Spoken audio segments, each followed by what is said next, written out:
Brainy. Hello, everyone. We are here to do some reading sprints, Joanna and I. It's going to be super chill. We're honestly just hanging out, chatting, and going to get some reading done. So that's what we got going on. And if Sophia happens to get home a little bit early, she might I don't join think she us. will. She just messaged me saying, I don't think I can make it. I don't think she will either because 10:30 is pretty late. But I was like, you can join if you get home in time. We're not going to be sad about that. Nope. Yeah. Okay, what are you reading? I'm reading so many things. I think for this sprint, because I don't know if you follow Chandler Ainsley, she posts mainly about like romance and stuff, and she's hosting a hello. She's hosting the Merry and Bright readathon, and I always say readathon lately. I don't know what's wrong. But so I'm reading a bunch of Christmas romances, but I'm also reading Your Tbr, which is amazing. Ooh. Hey, I got my Illumicrate. No. Yeah, I did. I was gonna. Sophia asked me 5 times. She's like, Jenna, do you want me to buy them for you? And I was like, no, they're expensive. She's like, I can buy them, I can reserve them, and then I can send them to you. I was like, no. And now I regret it. Oh my gosh, do you want to see them? I have them. Have you seen them from some other people? Like very quickly, show them. Okay, I'll go grab them. Oh, I'm gonna be so jealous and so sad and so mad at myself for not getting them. Hello, everyone. I've taken over her channel. Okay, I gotta do this without dropping them. Oh, here we go. Apparently, Jade Legacy is huge. That's all I know. Oh my gosh, Jade Legacy is so big. Yes. Hello, everyone in the chat. Welcome. We are looking at the Illumicrate special editions. No! Why did I not get them? And then they have these nice little sprayed edges. And then, of course. Oh, sweet baby Jesus. That one is just so pretty. I love red. Stunning. Oh, and dude, look at this chunk. It's so big. Wow, it is beautiful. I know. Wow, I wish. Okay, do they still have them? I don't think so. They sold out pretty quick, I'm pretty sure. No, let me go check. Sorry if I'm like. Oh, go for it. I know they're gorgeous, aren't they? I love it. And I love that they don't have the dust jacket. It's just printed right on the hardcover. Do they have anything like under the when you open it, you know? There's not. No. Okay, and on the back, is there something? Oh yeah, they all have these on my Jade, and they think there's an on my life and on my honor. Okay. And on my life. Have you read them? Yeah. There we go. Have you read them? I never know if you've read them. I've only read Jade City because I wanted to wait until Jade Legacy was out to keep going. Same. I was like, I like them a lot, and I've heard that the second one is like so amazing. But I wanted to be able to keep going. I didn't want to have to reread. I was like, oh, if I have to reread one, I'm only gonna reread the first one. Me too. I read the first one in, I think, Shardathon, the one we hosted in April, I think. Oh, okay. Yeah. Yeah, I read Jade City then, and then same as you, I was like, I don't want to have to reread, and the books get bigger, so I didn't want to have to reread all the time. Yeah, dude. And so I thought huge. It's huge. I'm only like 70 pages into Jade's War now, but it's so good. Like I was reading it, I realized that lately I've been reading in a mindset of just finishing books, and so I wasn't really enjoying Jade War. I'd read 40 pages, and I realized I was like, no. You're doing what you did with the Fall of Babel. You're just trying to finish it, and you're not gonna love it if you do it like this. And I restarted it, and I started annotating it, and then the first 40 pages were like a completely different experience doing it that way. So good. I already am so much in love with the characters again, and yes. Yeah, I totally agree. I feel like I was trying to do that with the Wheel of Time, because we were supposed to buddy read it. And so I was remember. forcing myself to read it. I was like, I just hate it. And I know it's not a bad book. Mm-hmm. Objectively, I'm reading it. I'm like, I should be loving this, but I'm forcing myself to read it while I'm in school and stressed. And I think that was my problem. I was so stressed with school. Yeah. That How did you reading was. I don't know how you do I'm it. done. Those gigantic freaking TBRs you have, and then you're like, I did it. And I was like, woman, you work? You're in school? You have, like, I don't know how many jobs you have. I don't know how many hours you're taking. Yeah, 2 jobs. And I'm like, how did you read all these books? I know. It's so crazy. I felt like I was so busy. And then at around the October time, it really started to hit me where I'm like, oh my gosh, I have to pass these classes. And I was so stressed. That's how school works. I'm actually done with this semester now. So I finished officially yesterday. Nice. Which is why I was like, we should do some sprints. We should hang out because I'm no longer stressed. Yeah, I realized you came back from the dead because I haven't heard from you in so long that all of a sudden I'm like, Stephanie, I was like, she's alive. I know. I felt so bad. I was like, my friends are going to think I don't love them anymore. No, it's fine. Oh, Angela, yes. She says I can click on, I am the one who brings them up. It's me. Yeah, it has to be you. That's my goal for 20. Low goal and enjoy the books. Yes. Amen, Angela. I know. It's seriously the way to go. I feel like I like to set myself high goals for months that I know I don't have a lot going on. So for like December, now that I've finished the semester, I feel like it's much more reasonable to give myself a big goal and have a lot of fun with it. Yeah. But when I'm stressed about stuff, like I don't want to. Thank you, Angela. I'm so happy. And I'm sure Angela likes that too, because we do Dark Academia buddy reads every month. And so Angela, now you need to join up. You need to add her to our group. I thought, did I not? Oh, I probably did. Like I said, I got so fast. But yeah, we read The Secret History last month. And so I was a little sad that you didn't read it, but I get it. If you're not in the mood for it, you don't want to read that book. I was really getting into the Christmassy romances now. I started reading romance this year, and I'm like, oh, cute and fluffy and all these things. I read The Kiss Quotient yesterday. And I read it this year too. What did you think? I liked it, but I'm not a huge fan of the miscommunication trope. Me neither. I give that one 3 stars. Yeah, it's not my favorite, but yeah. So it's like it's cute, but yeah. Yeah, I think. Have you read any Emily Henry? No, I like hers, but hers are less. Okay, so you know how in The Kiss Quotient there's quite a bit of steam, right? Yeah, beach read and people we meet on vacation, or you and me on vacation, depending on where you live. So for you, it would be people we meet on vacation, and so hers are more like almost women's fiction, not romance, because you know, like in Kiss Quotient, you still had a lot of sex scenes, and it was very steamy. Yeah, it was. Yeah. But in her books, it's more like you see that like it's an enemies to lovers and the other one is a friends to lovers. And they're so good. Honestly, they're so good. I've heard really good things about people we meet on vacation. I think it won the Goodreads for, which we'll talk about that in a second. Yeah. Goodreads. I have 9 books left on my Goodreads goal. Novellas. Yeah, I was going to say, get some really short books in there so you can knock it out and just be like, oh, I met my goal. Yeah. Or like read kids' books. Like you look like you have children. Yeah. Pull out some kids' books and knock those off on your Goodreads. I mean, it counts. Seriously. Don't stress yourself out. Just count what you can do. That's that. Totally. Oh, yeah, sorry. Oh, see, I loved romance this year too. Yes. Which ones have you liked? If you have any recommendations for us, because I started. Have you read The Hating Game? No, that was on my list. Remember when I put up the list of the ones that I might read?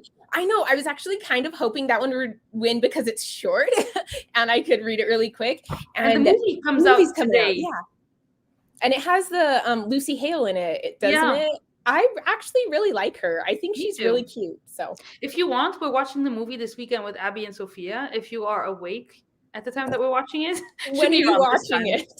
So what time are you watching it? I don't know. We haven't made any plans. Abby is still in the Dominican Republic, so I know she gets back on Sunday, though. I'm pretty sure. Yeah. So yeah, we've been watching. We watched Love Heart together, and it was so fun. And also The Night Before Christmas. So now putting out like Yeah, that. I just watched Love Hard yesterday with my husband. Cute. It was cute. I feel like You don't like Nina Dobrev?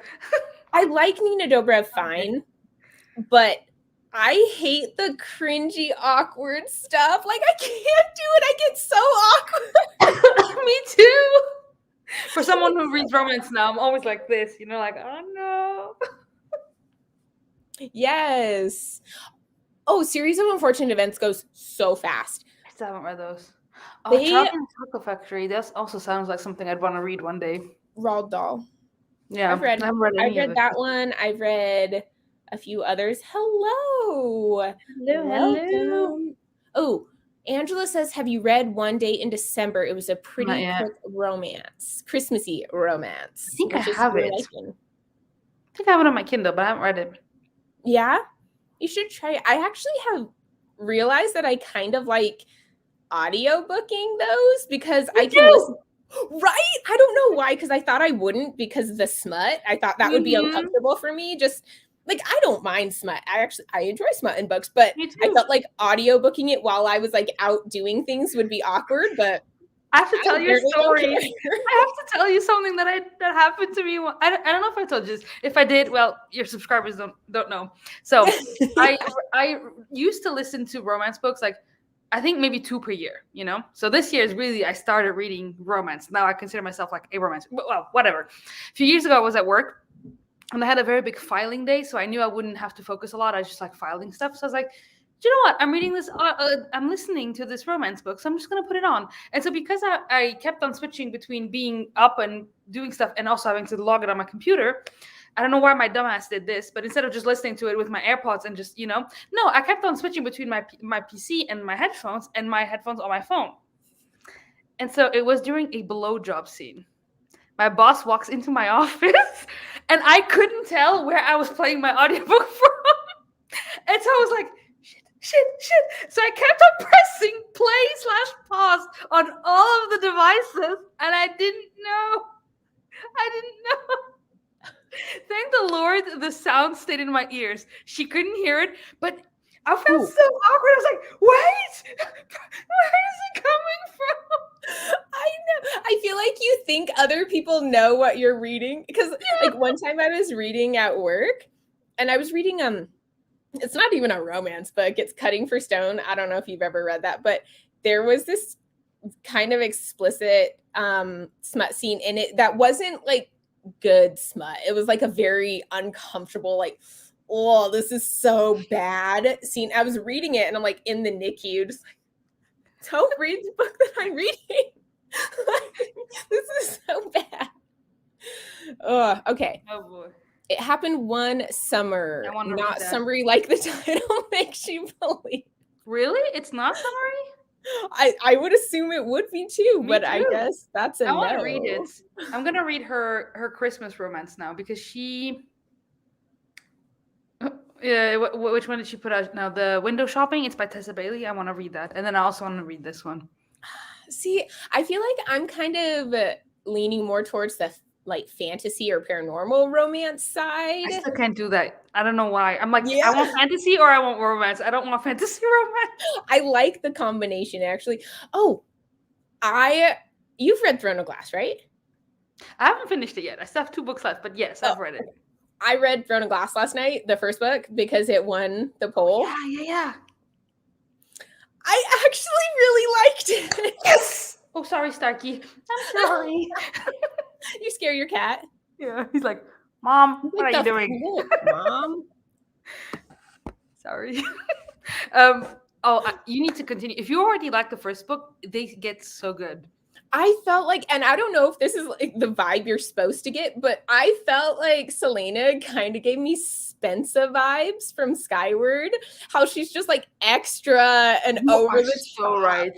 And it was like, I just found her entertaining. I feel like if you tried to like take her seriously and like, oh, she's a badass and she's so, but like, then I wouldn't have enjoyed it. But just kind of treating her like Spensa, where she's very good, but she's also so extra. And she's like, I'm going to kill everyone. You're like all right. Exactly. But, however, I feel like the more you get to know her, the more, just like Spensa, you kind of realize, or like Vin, I love those kinds of characters, where you realize that the facade they put on is to protect themselves because there is so much hurt. And then as you get to know Selena through the books, you're like, oh, I actually really like you, you know? And oh, you get to meet some characters in book 3 that are my favorite. I don't know if you know anything about the series, because I feel like even if you haven't read it, there's a lot of people you've seen around before or names you've heard. I actually don't know a whole ton. All I honestly knew going in was that she was an assassin, and that people said don't have high expectations for the first book. And I think that actually helped me enjoy it more, because I went in with really low expectations, actually. I was expecting it to be really kind of poorly written. And there was so much corny stuff and like so tropey, but I still loved it because I went in with that expectation. So I was like, this is really fun. I think you should keep the same expectations for the second one. I think the second one is a bit more of this first one. You know, it's just like the same but different. And then in the third one, you start getting a cool. You can start seeing how the world's going to be more interesting. And then the fourth one is just so good, and the fifth one is so good, and then it's just like, yes. I've heard then you have Kingdom of Ash is the best. I've heard Kingdom of Ash is the best. I haven't read it yet. It's the last one. Maybe we can read it together sometime in the future. I have the last 2 left. I didn't read the 6th one, Tower of Dawn, because it was following a different set of characters. So the 5th and the 6th run parallel. You can read them together, right? It's like you can. Yeah. But I didn't care about what was happening in Tower of Dawn. I was like, I don't want to hear from this person. The way the 5th book ends, you just want to know what happens next, you know? And I'm like, I don't want to waste time. Move on. Yes, but apparently you do have to read it. So, but apparently it's actually good. So I don't know. I want to continue on because I actually really do like them. Wanted to start with Assassin's Blade. Oh yeah, I've seen that one, but I didn't. Oh, someone is reading Carolina is reading Kingdom of Ash now. How is it? What do you think? You have to tell us. I need to know. Have you read Shadow? Have you read Shadow? Yes. Yes, actually, I have read all of those. Look at me go. I haven't read the Nikolai ones, but I haven't read the Nikolai ones either. Even though I love Nikolai, I think he was one of my favorite characters in the whole thing. I've heard so many poor reviews, you know, that I'm scared to read them. I know, me too. I don't want them to ruin him because I liked him. But no, I thought he was a great character, so I still am going to read him. But I actually liked the original trilogy fine. Me too. But I think I went into it kind of like with Throne of Glass expectations, where I'm like, this is an older YA fantasy, so expect. When did you read it? Like last year. Oh, I read them when they came out. So that's why. So I went into it with that expectation. I was like, you have to recognize they were written at that time when that was what it was popular, right? Like trends change. And so you can't really judge a book for having the trend of the time. I agree with you. And I think that you need to let YA be YA sometimes. How people are like, this is so YA. Well, because it's YA. Really? Shocker. We had a question from Charlotte. Books we did. Sorry. Books and Baby. Oh, look at the baby. Okay. Do you have recs for beginning romance? What romance book club wasn't your cup of tea? So I think some good beginning ones I think that People You Meet on Vacation has been pitched as a good one. Love Hypothesis. But I think that one has a decent amount of smut, right? I don't know. I haven't read Love Hypothesis, but apparently, there is some smut in it. Yeah, but I mean, it just kind of depends on if you like that or not. Because if you don't like smut, then you're going to have to weed through the romance books and find ones that don't have that. So if that's your problem with them, then you'll definitely have to find ones that don't have it. Yeah, I think if you don't like smut, or if you are like, okay, one sex scene is fine, but not more, then Emily Henry's books would really be good for you. Mm-hmm. If you like, I think The Hating Game is really good. It has a lot of angst. It has smut, not as much as, for example, the one you just read, the Kiss Quotient. Kiss Quotient. Yeah. But it has smut, but it's not. It's like the angst, and it has so many good tropes in The Hating Game. You know, not only do you have the hate to love, but you have the taking care of someone, and it has so many good scenes, so many angsty scenes. So I think that one is really good. But yeah, it depends on what you like and the tropes you like, honestly. Yeah, I don't know. I feel like I kind of like going like fantasy romance route. I know that's not everyone's cup of tea, but if you want to start there, I would probably actually say the Court of Thorns and Roses series is a decent place to start, because that's kind of a good way to tell if you like that type of fantasy romance, because so many have that same vibe to them. Yeah. And so if you don't like that, you can eliminate a ton of the fantasy romance and kind of find your area. So I think ACOTAR is a good place to start for figuring out what you like. I agree with fantasy romance. Yes, I agree. And so many books you try gotta to read be at least ACOTAR. the first two. Yeah, exactly. So many are so similar to ACOTAR, but you can't do just ACOTAR. You have to read ACOMAF as well before you can decide if you actually like that type of romance. Yep, I agree. Okay. Look at us go. Knowing stuff. A lot of crying. Oh, I'm excited. I want that. I need a book. Listen, the end of book 5, you need to message me when you read book 5, because the end of book 5 is like the worst. It's the worst. And like in book 3, you meet 2 characters. I'll just say it, like their names, and then when you'll see them, you'll message me. You meet Manon and Abraxas. I've heard of Manon and that everyone loves her. Is it pronounced Manon? It's French, right? The audiobook says Manon, I think. Okay. Manon, yeah, I think so. Because I think that's a French name, so I was expecting you would know. Yeah, then it would be Manon, but Manon is ugly. Yeah. So I have a friend named Manon, and that's how she says it, and so I was like, yeah. I don't know how. But I think that it sounds too much like, if you're not French, you would maybe think that Manon is a man, the way it's pronounced, you know? Yeah. So, yeah. I love Manon. She's honestly one of my favorite characters, like, in general, you know? I've heard such great things about her, so I'm excited. Is she book 5? Is that what you said? 3. She starts in book 3. Okay. Yeah. Ooh, and Abraxos. Oh, I love Abraxos. Serbian, because it's hard to find original ones in English. That's cool. Oh, my best friend is from Serbia, so. Oh, nice. Yeah. Look at that connection. She was just messaging me today. Okay. Do we need to do a little bit of reading? Whatever you want. You're like, I'm gonna say, I know, I feel like I'm just kind of here for the chill time. Okay, I think we're gonna read. Do you want to read until 2? So it's about like 38 minutes. Yeah. 2 my time. Till the hour. Yeah. Okay. 10 p.m. for me. We're good. Yes. Oh my gosh. Oh, that's fine. 10's not that late. At first I was like, that's no, it's Friday. It's a Friday night. Reading until okay.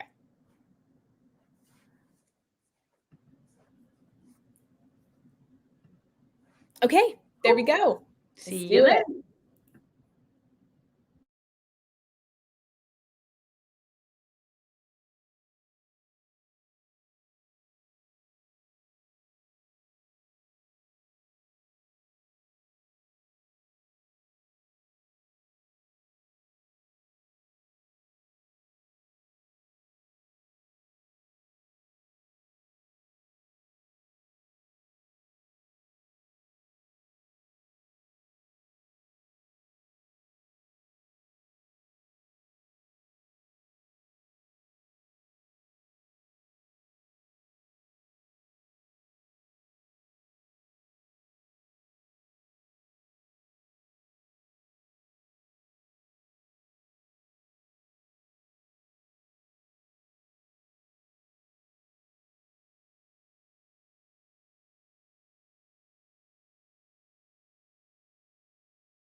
Hello.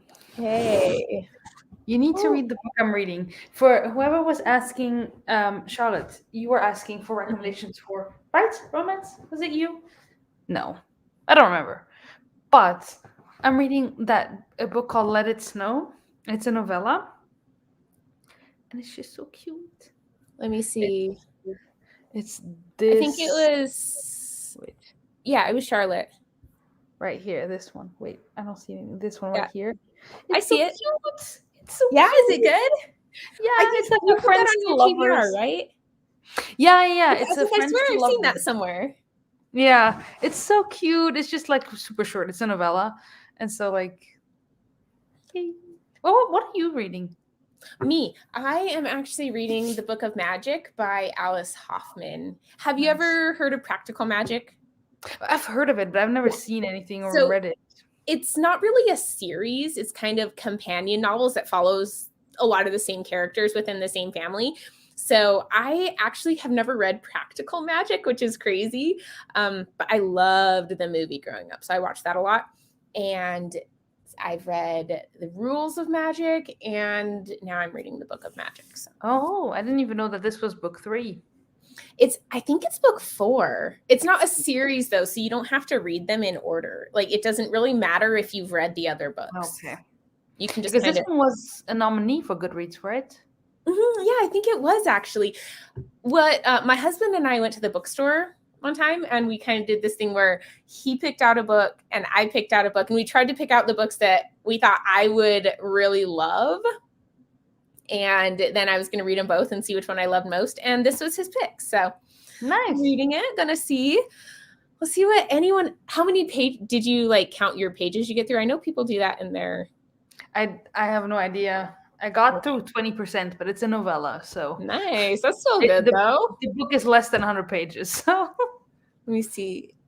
I finished Royal Assassin. Oh my gosh, Royal. I love my favorite books so much. I love that book. So Royal Assassin was like, it was like a spiritual experience. You know? Have you read the Tawny Man trilogy? I'm still stuck on Life Ship. Oh my gosh. Tawny Man trilogy is my favorite so far. Like, I cried. Wait, you like it more than bawled. Oh, so good. I love it. I love it so much. I'm so nervous because Royal Assassin to me is like, it's everything, you know? I love Royal Assassin. And I like Assassin's Quest a lot, but there was just some parts where it was too slow. And it was just like, Robin Hobb, can we get Fitzy Fits going, you know? But it's true. I'm like, why are you wasting your time? We all know where you're gonna go anyways. Yeah, we know it. So I read Ship of Magic, and I thought I wasn't gonna like Ship of Magic because I don't like books set on ships and stuff like that. But I love Ship of Magic. It was so good. I need to finish Life Ship and then go to Tawny Man. Oh my gosh. I almost cried just starting the Tawny Man trilogy. I was like, oh my gosh. But now you're reading help me. Rainwild. Rainwild, yeah. Yeah, I'm gonna read that this month. I haven't started it yet. But I feel like it's a lot short. It's 4 books, but they're shorter books, so I think they'll be able to get there pretty well. She read Assassin's Apprentice. Oh my gosh, I actually loved Assassin's Apprentice so much. I know a lot of people say that they didn't like that one as much, but I loved it. I was so into that. It was so good. I think I had the same that you had with yeah, it's relatable. I think I had the same expectations you had going into Throne of Glass with Assassin's Apprentice because people were like, this one is not good. I was like, if this is not good, you know? But I really liked Assassin's Apprentice. I had pretty high. I actually don't think I had any expectations going into Assassin's Apprentice because I bought it before it got more popular. I mean, I know it's always been kind of popular, but then it kind of blew up. I felt like, but I had bought it before. And so I was reading and I loved it. So I feel like I went in without expectations, and that was good for me with that one. Once Upon a Broken Heart by Stephanie Garber. So I've read the Caraval trilogy, but I haven't read that one because I actually didn't like the Caraval trilogy. But I've heard that Once Upon a Broken Heart is better and they really love it. And Jax was probably my favorite character in the whole series. So I could see myself continuing with that just because I really did like him. He was really good. I only read Caraval. I never continued on. Let me see. The beginning and the drama at the end, the pace. See, I don't mind slow books, honestly, because like Secret History, so many people were like, oh my gosh, that's so, like the middle's so slow. It takes so long. I'm like, I didn't even notice that. Like, I thought I loved it. Well, I loved like I don't mind the slow parts. I don't know. No. I think it's because you're a fantasy reader. You're used to that, meaning that the slow parts are the parts where you connect, you know? For example, we watched the first episode of Wheel of Time together with Melvin, and he was like bored. And I was like, how What? like, yeah, okay, not a lot is happening until the Trolloc thing, but I was like, but you need to set things up. And like sometimes I so because I've gotten into romance, I've watched a few more romance readers, and when they're like, oh, nothing happened for the first 50 pages of this book, and I'm like 50 pages? I That's know. nothing. And I'm like, that's called a prologue, honey. You know? I know.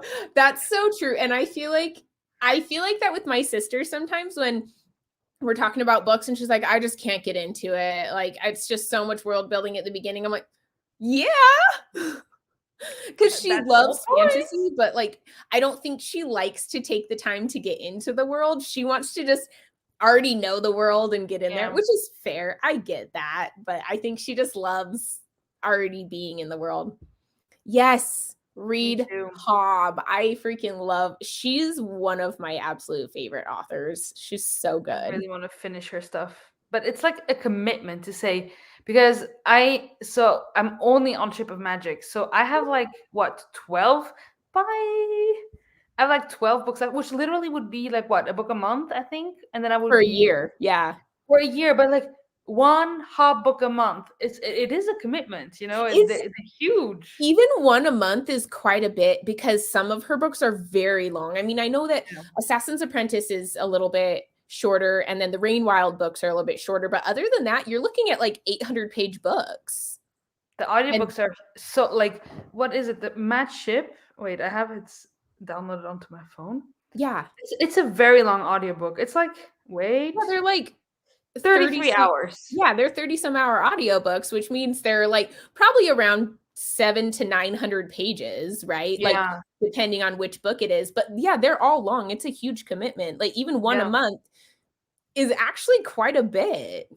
And that's the thing, you know, I want to read Hobb, and then I have a video coming out soon. I'm in the process of editing it, and it's like all my favorite, like, books by my favorite authors I haven't read yet. I'm like, why am I not? These are my favorite authors for a reason, so I should be catching up with all these. The problem is they all write freaking behemoths, you know, like they're gigantic books, and I'm like, like Hobb, I don't know. I need to finish John Gwyn's books. Like, I have 4 books by him left. Then I haven't even started into John Gwyn. I want to so bad. But I feel like, oh my gosh, he writes huge books and everyone says that you're going to get addicted. And I've got a lot going on. I don't know if I can. His books, you know? Evie! Hi! Oh, I love Evie. Where does Evie live? Do you know? East Coast? East Coast somewhere? Evie, where do you live? Let us know. No, are you joining the Winter? Have you read the Winter Night?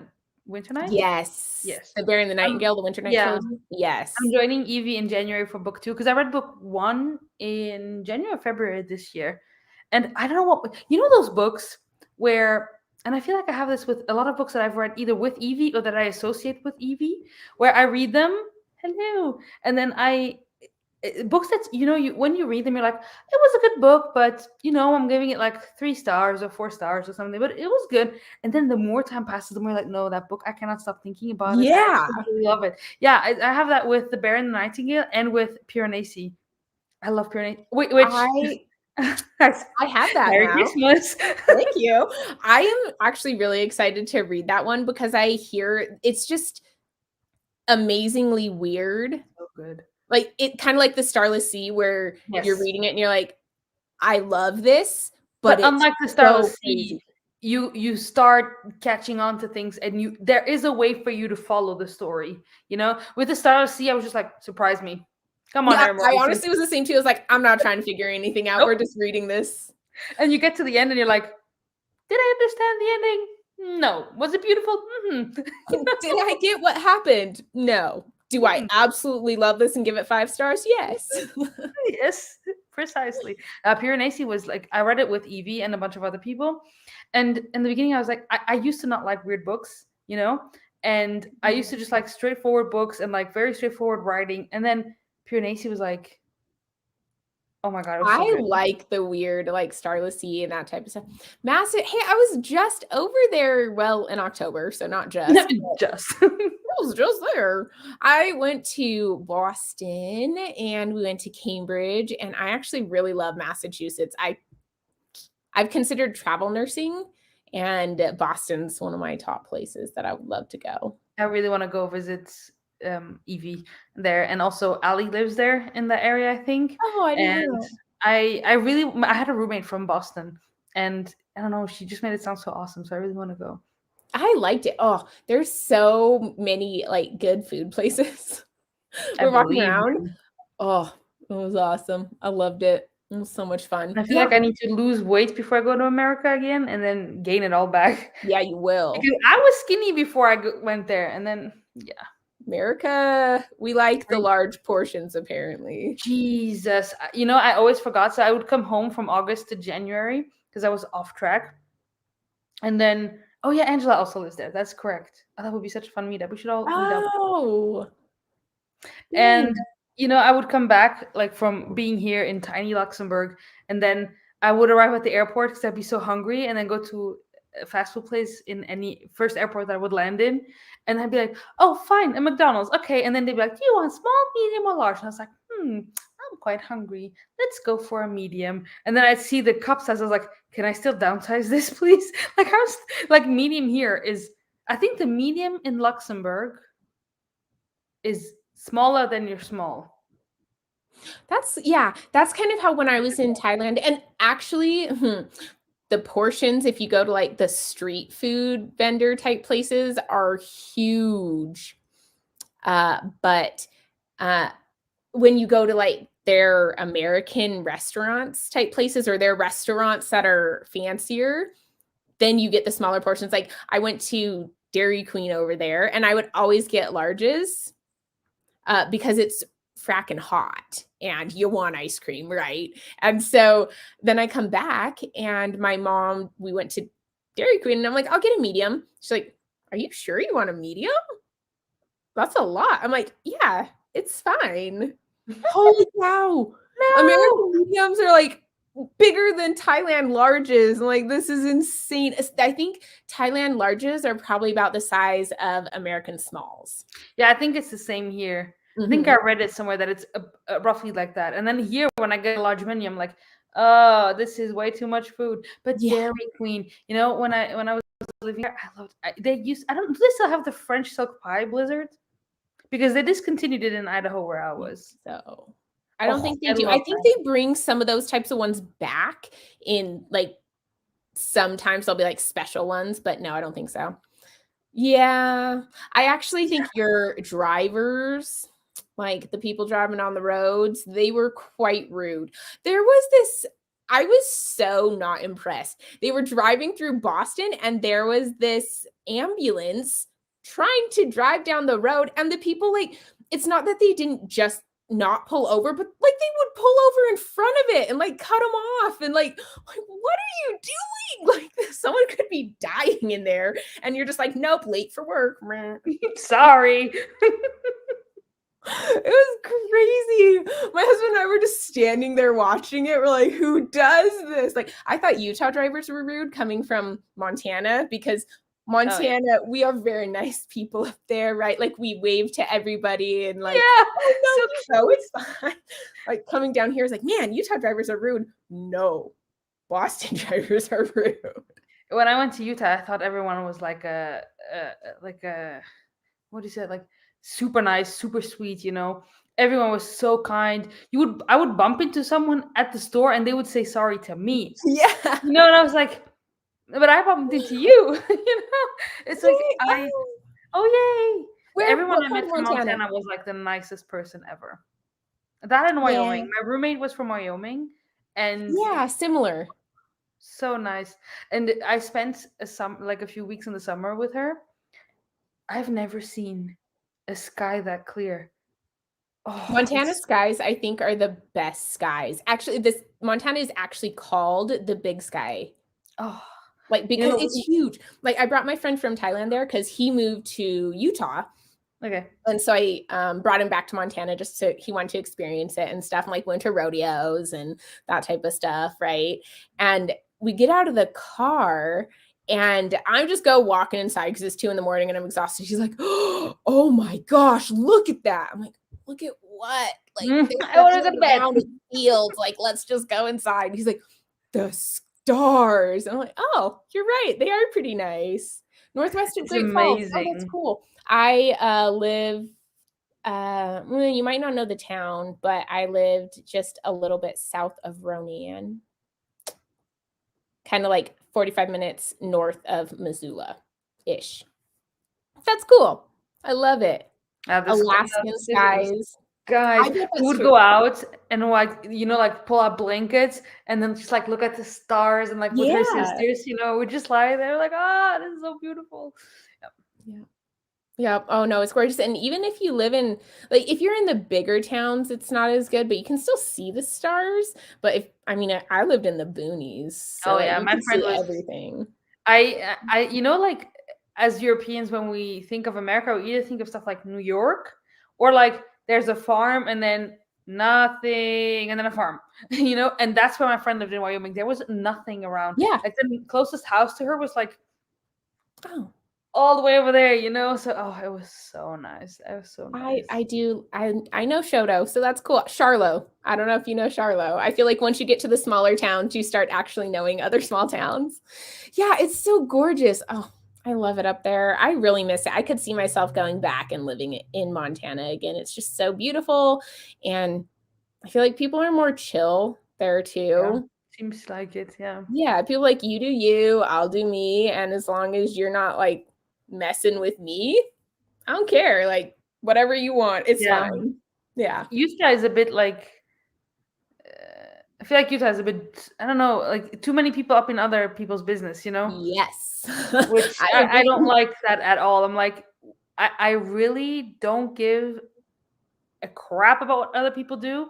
Like, if you're not harming anyone or Yeah. yourself, you're harming yourself, it's your choice. But like, I would try to do something about it if you were trying to harm Right, yourself. It's right. like, if you're not harming anyone else and you're just being yourself, like, you do And you. that's all, yeah, that's also subjective too, like harming yourself. Cause some people are like, oh, alcohol is harming yourself. You're like, Oh, what is it? Like, oh, boo hoo. yeah. So I'm like, I feel like having laws in place is one thing, but when people start like just judging everyone, I'm like, y'all can stop. Let's just Yeah. not. Yeah, I never understand that. Or like people like, You did you know this and this? And I'm like, no, but I also didn't care. know? My mom was very much like, especially in our family, like, so I'm from Portugal and Right. we're we're Latinos, we talk about everything that happens in the family. Like, did you know that your cousin's brother? And I'm like, no, I didn't know. And I'm not at all like that. So my mom, sometimes she calls me, she's like, can you believe your aunt? She blah blah blah. And she talks for 5 minutes without breathing. And I'm like, Mom, let me please interrupt you now. I don't care. I really don't care. Oh boy. I feel like my family is almost the opposite, where like we have no idea what's going on. Like my sister called me because her husband went to the hospital and like things were going on, right? And because I'm a nurse, and so she wanted my input on some things. It was fine, and then like no one else knew what was going on, just because we were just like, meh, it's fine, it's whatever. Yeah, that's Melvin's family is like that. They know the big stuff, like if someone's getting married, if someone's having a baby. Like when I broke my leg, they knew, but it's not like we keep up with each other's lives. I don't know. I feel like even the big things we don't always know. Like when I was in Thailand, I got home and my sister literally had a new baby and she just hadn't told me the whole time. Okay. When I was born, it wasn't like she was still pregnant. Like living child right there. Like, oh, hello. Time to conceive it, to grow it, and have it. I know. So, nah, there's even some big things that we just don't know about. All right. It's fine with me, though. Not mad. Yeah. Okay. I was going to ask you your opinion on, and people in the comments as well. I'm very interested to see what people think on the Goodreads Choice Award winners. Yee. Because I've seen some controversy, and I just want to know what people think. Well, I mean, let's say that it was obvious that Sarah J. Maas was going to win. You know, I think it's just like a popularity contest, to be honest. And I don't think it's. I was very salty that Joe Abercrombie wasn't on the list because he did publish. Wisdom of Crowds. That was huge. Yes, precisely. Yeah. And I'm like, doesn't even matter. Doesn't even matter because it's either JLA or Cassie Clare or Sarah J. Maas. Yes, precisely. Popular. And precisely. And I agree. I think that when you're looking at them, I don't even read them as like best of the year anymore. I just kind of am like, these are the Goodreads Choice Awards. And Goodreads is a popularity based platform, not really a quality based platform necessarily, which is fine. Like sometimes they go hand in hand, sometimes they don't.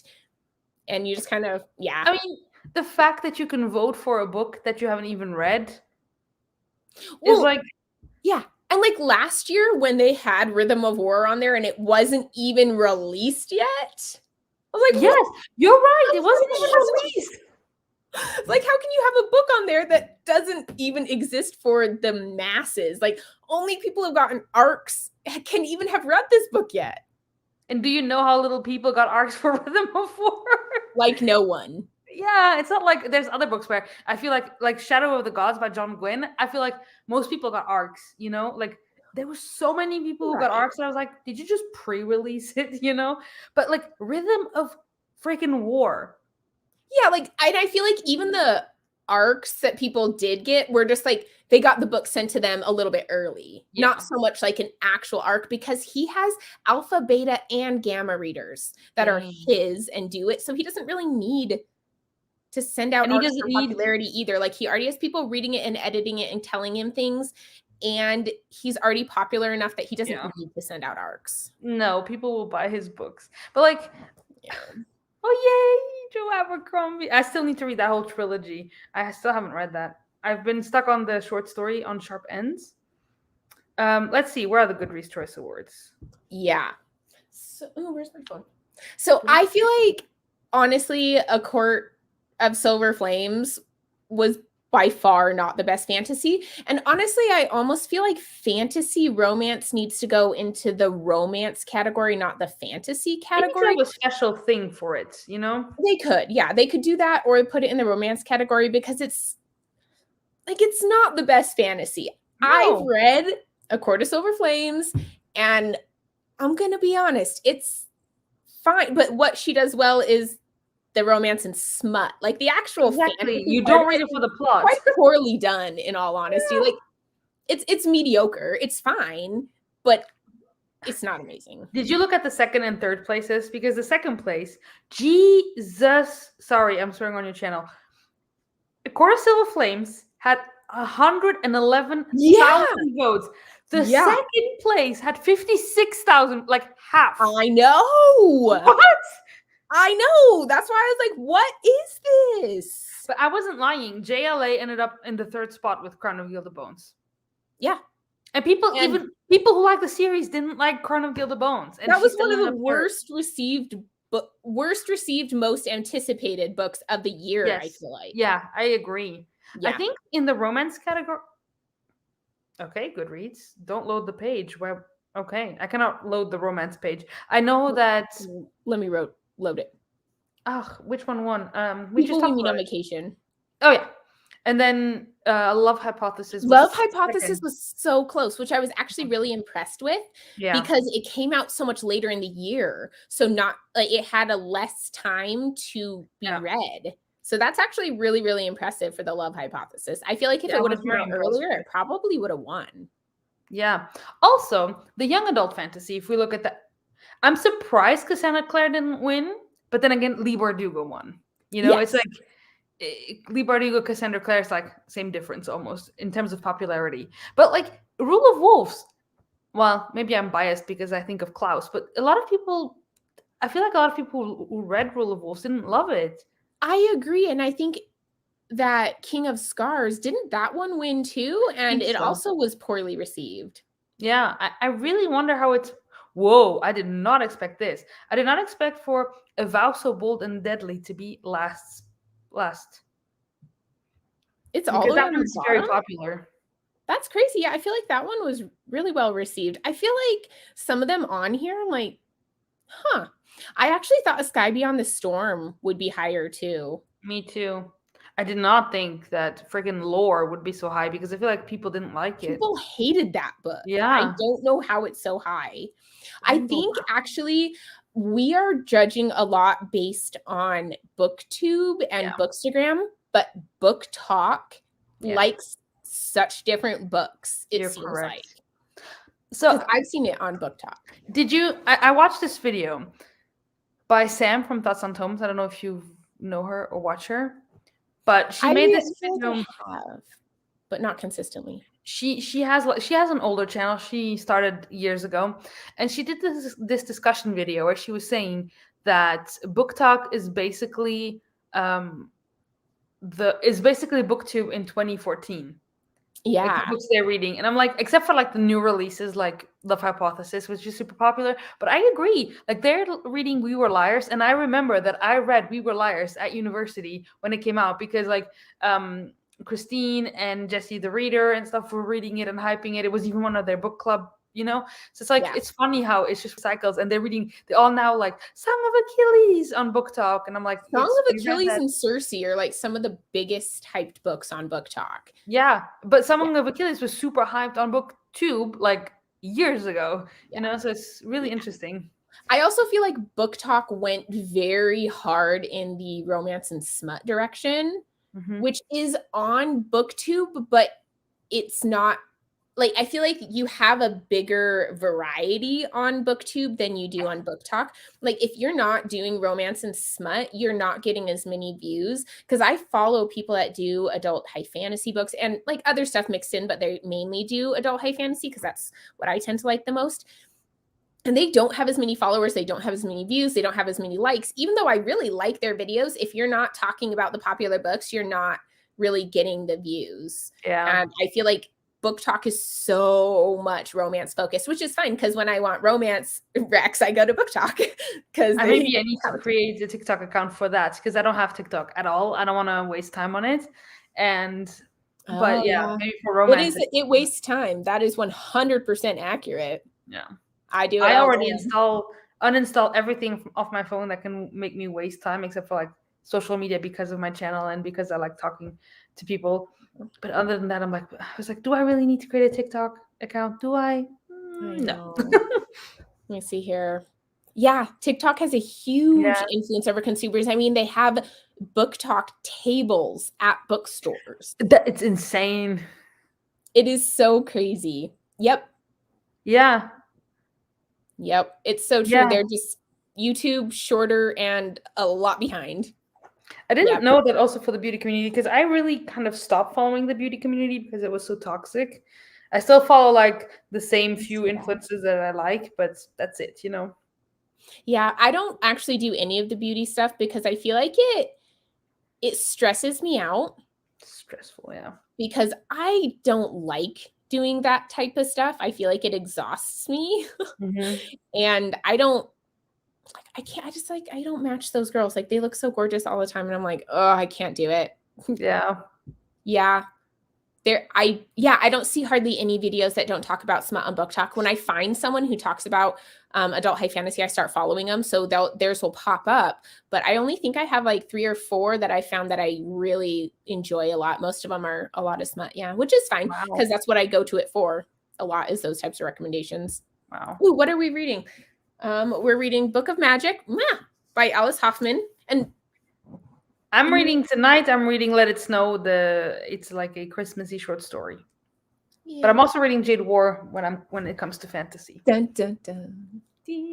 What are you reading, Evie? I feel like I know, but I don't. Yeah. I could see that. Yeah. I mean, I that's could see kind that. of booktube too, right? I mean, when you start following the huge people, you get some not You get so the nice people drama. as well, and drama and all that stuff. But when you're with the smaller people, I don't really notice drama that much, honestly. But I honestly might just not notice it. That's also my personality. Yeah, I always miss all the drama, which is fine. I don't like drama. Like just like I was telling you, I don't care what happens in other people's lives unless they're my friends. You know, I'm not like nosy like that. So I always miss all the drama, and I always hear things like this person is canceled, and I'm like, You're like, really? Why? Like one huge beauty tuber that I still follow is Jaclyn Hill. I don't know if you know her. And I like also she has a brand and she puts out makeup and I like buying from her, but she's always in the drama, like all the time. As soon as she launches something, there is drama. Always. And I'm like, I don't even follow it anymore. I just like the products you put out. I can barely get my hands on them because it's a US brand, you know. But still, I'm like, I like the products you put out. It's fine, but I don't follow for the drama. It's it's weird. Drama. I get that. Yeah. And I feel like a lot of times when people are like canceled, you can't really figure out why. I know. Like, what did they do though? But they're like, I don't want to talk about the drama. I'm just canceling them. I'm like, wait, no. But I need to know why. I need to know if things are happening. Yeah.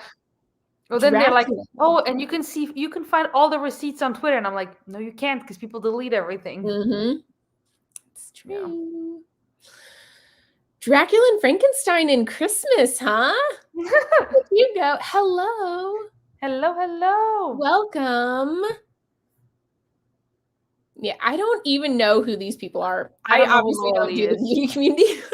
No, I don't know who that is. I follow French beauty tubers because they are drama. Well, the ones I follow seem to be pretty drama free. I follow like 3 of them. I make it sound like I follow a lot of them. I follow 3 of them, and I like them. I like the way they do things, but that's it. I used to watch, like, I think I started watching YouTube which is how I found BookTube, because some of the beauty tubers were doing some book reviews, and then I was like, wait, this I like. And then I started finding all these people that were doing YouTube back then, and so that's kind of cool though. Yeah, that's how you discover. The Hunger Games era, you know, when the movies were coming out, and then they were all reading the books, and then they were reviewing them, and then I, of course, got recommendations for booktubers. Right. I actually found BookTube through like Harry Potter Tube. Oh yeah, that makes sense. Because one of my friends was like super into Harry Potter boxes, like the subscription boxes. Like, that's kind of cool. And so then I found it through G at Book Roast. Yeah. Because I was like, oh, she does a lot of like Harry Potter unboxings, but then I was like, oh, she also does like other book videos. And then I started spreading out. And of course I started with the ones that were like Jessie the Reader and like Hannah.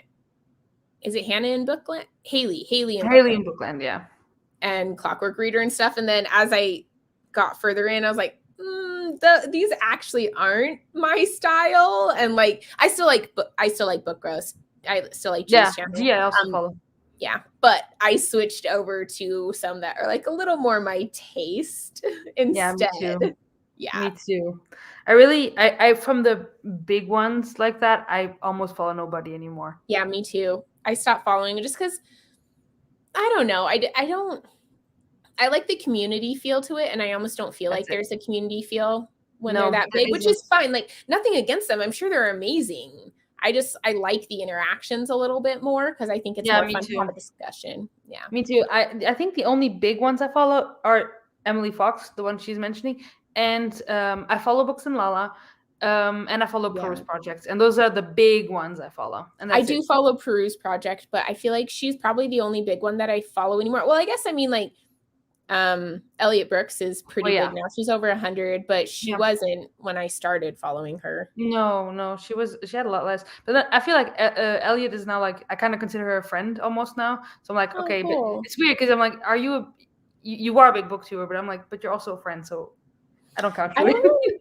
talk with her, and I did join her Patreon because she was doing a lot of the sprints with like Alan and Jesse, who I do consider friends, but she hasn't been on the Patreon in a really long time, so I don't know.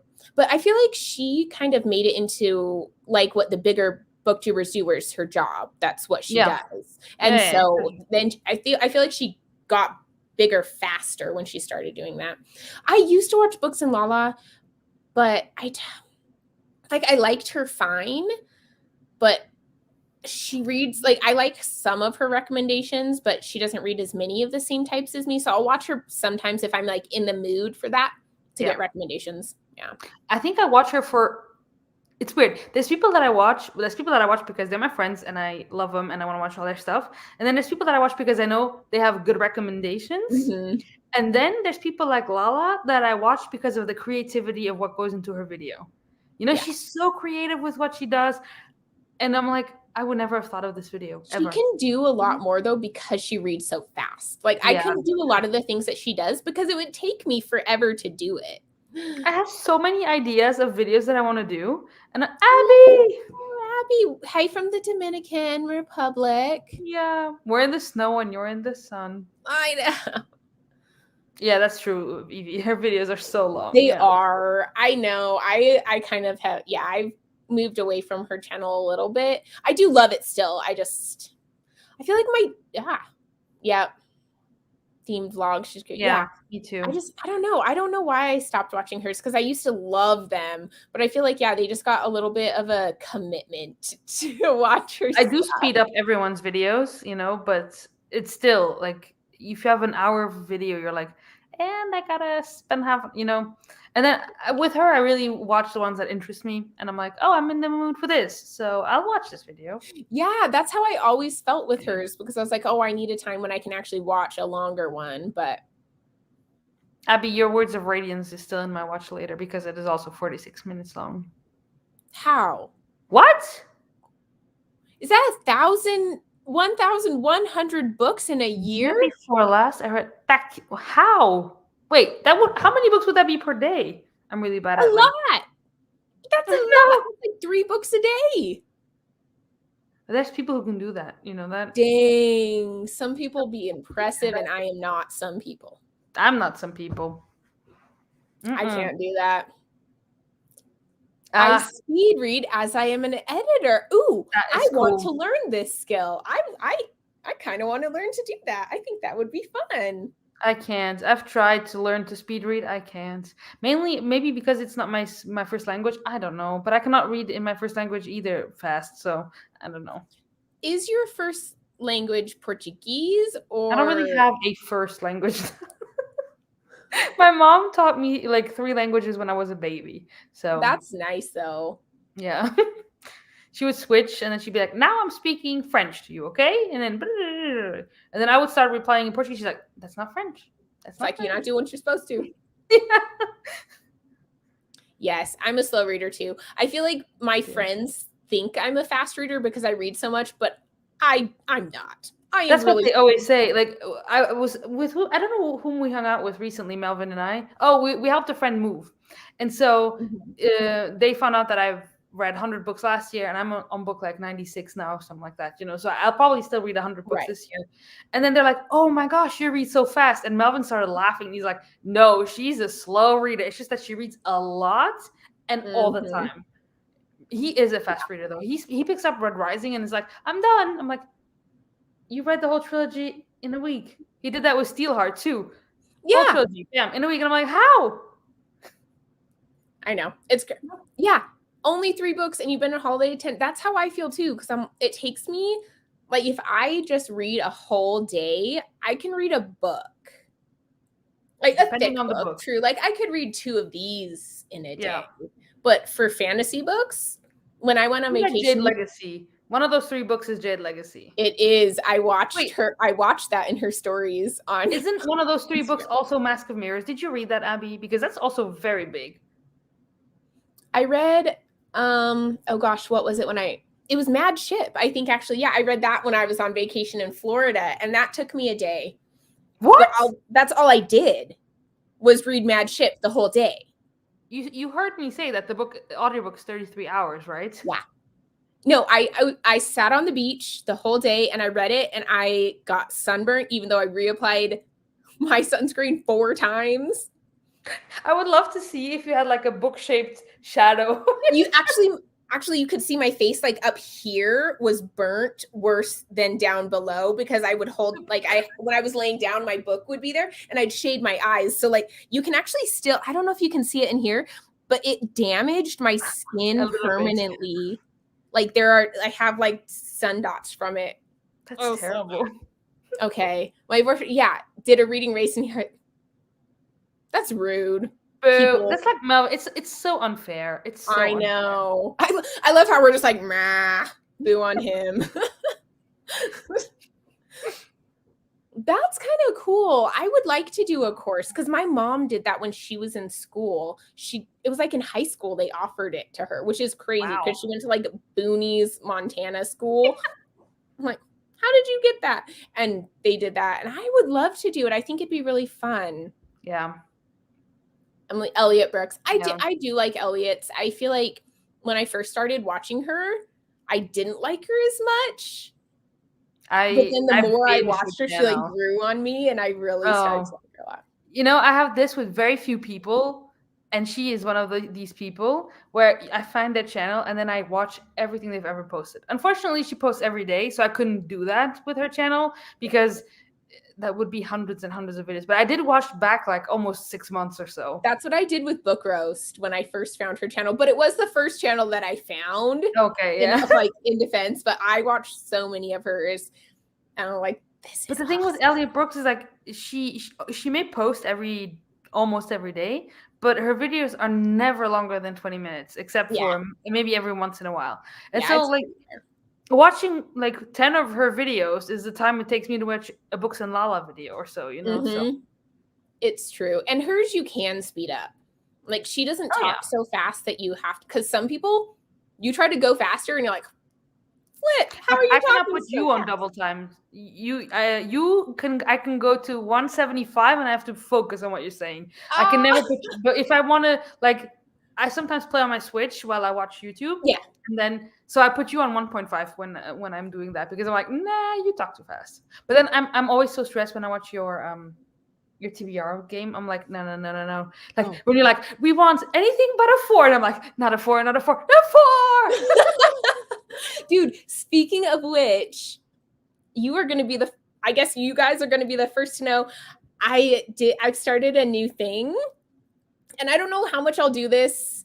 I don't know how long this is going to last, but I made a mini TBR Star Hop, and I'm going to do my own like 48-hour readathons and see if I complete it.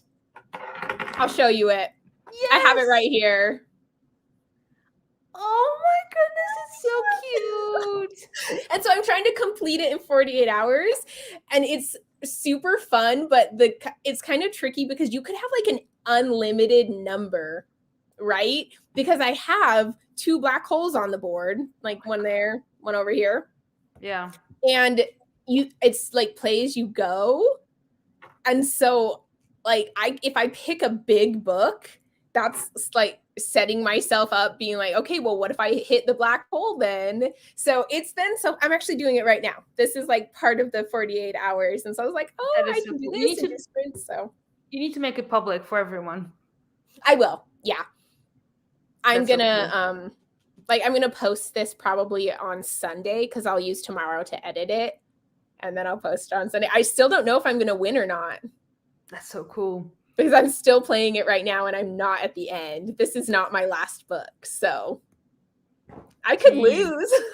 But how did you come up with your TBR game? Because I always wonder, like, I would love to do a TBR game because, you know, this month I pulled prompts. Mm-hmm. Yeah, I saw that.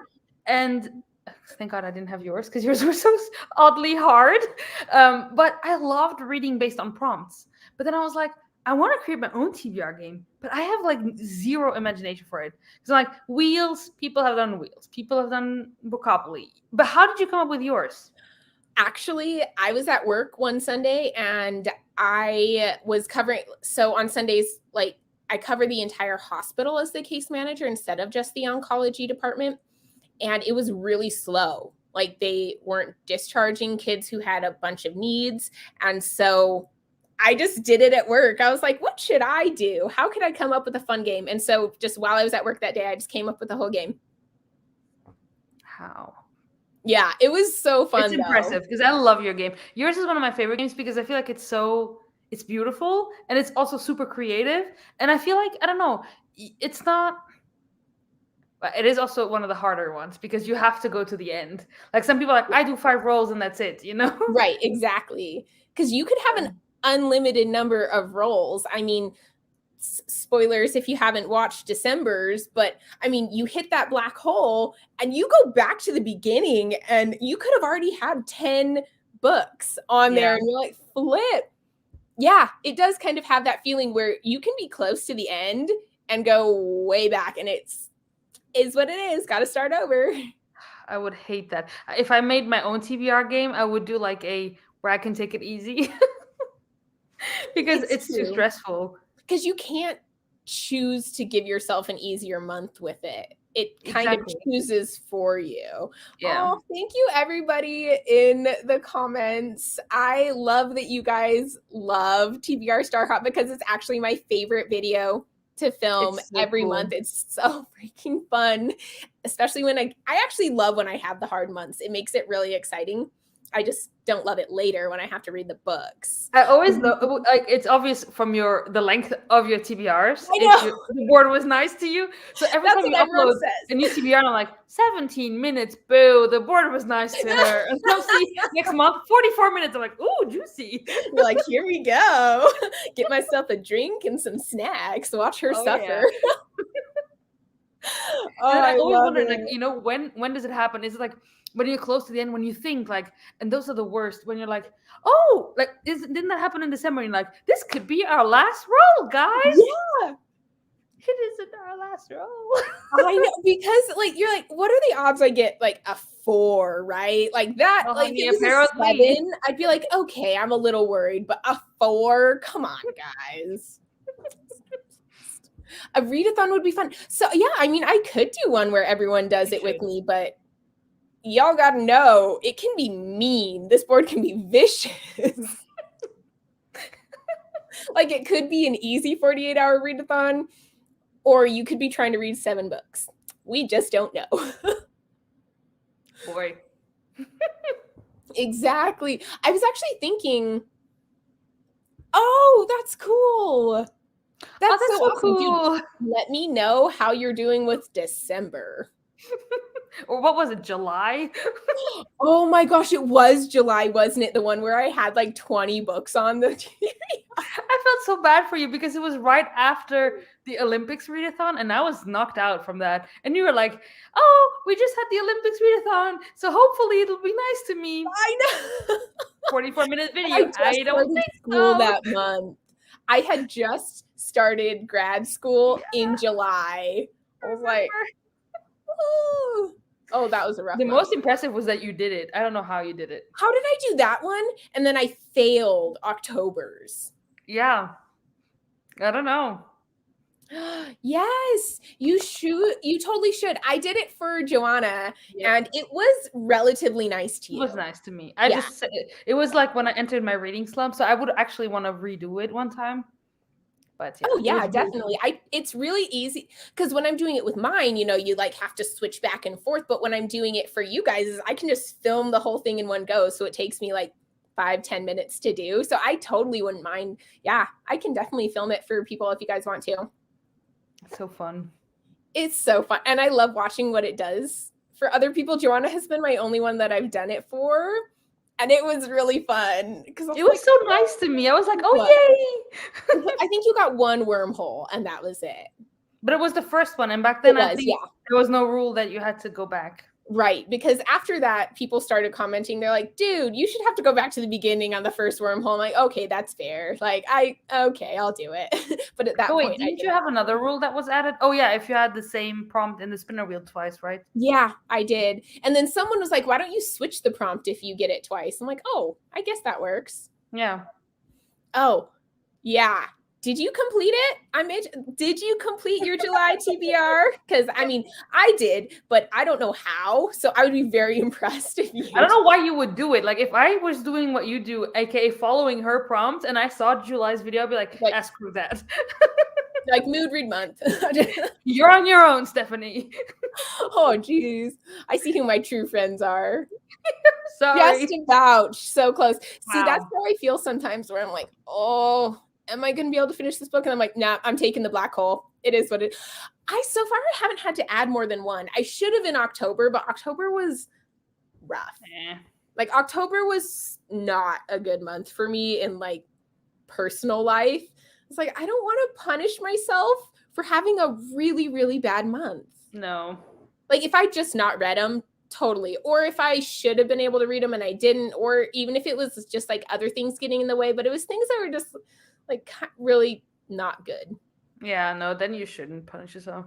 Oh my gosh, that's dedication. I feel like if it's coming on the last day, I'm just like, meh, I give up. It is what it is. Wow.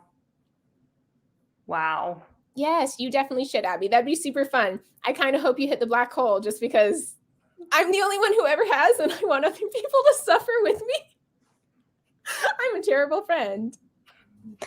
I hope Abby gets the last black hole when she thinks she's good. Like, yes, I'm done. Yes, and then it's the last one that gets you because you're like, okay, this is good. And I think I hit the wormhole at first. So I was like, okay, it's already been mean to me.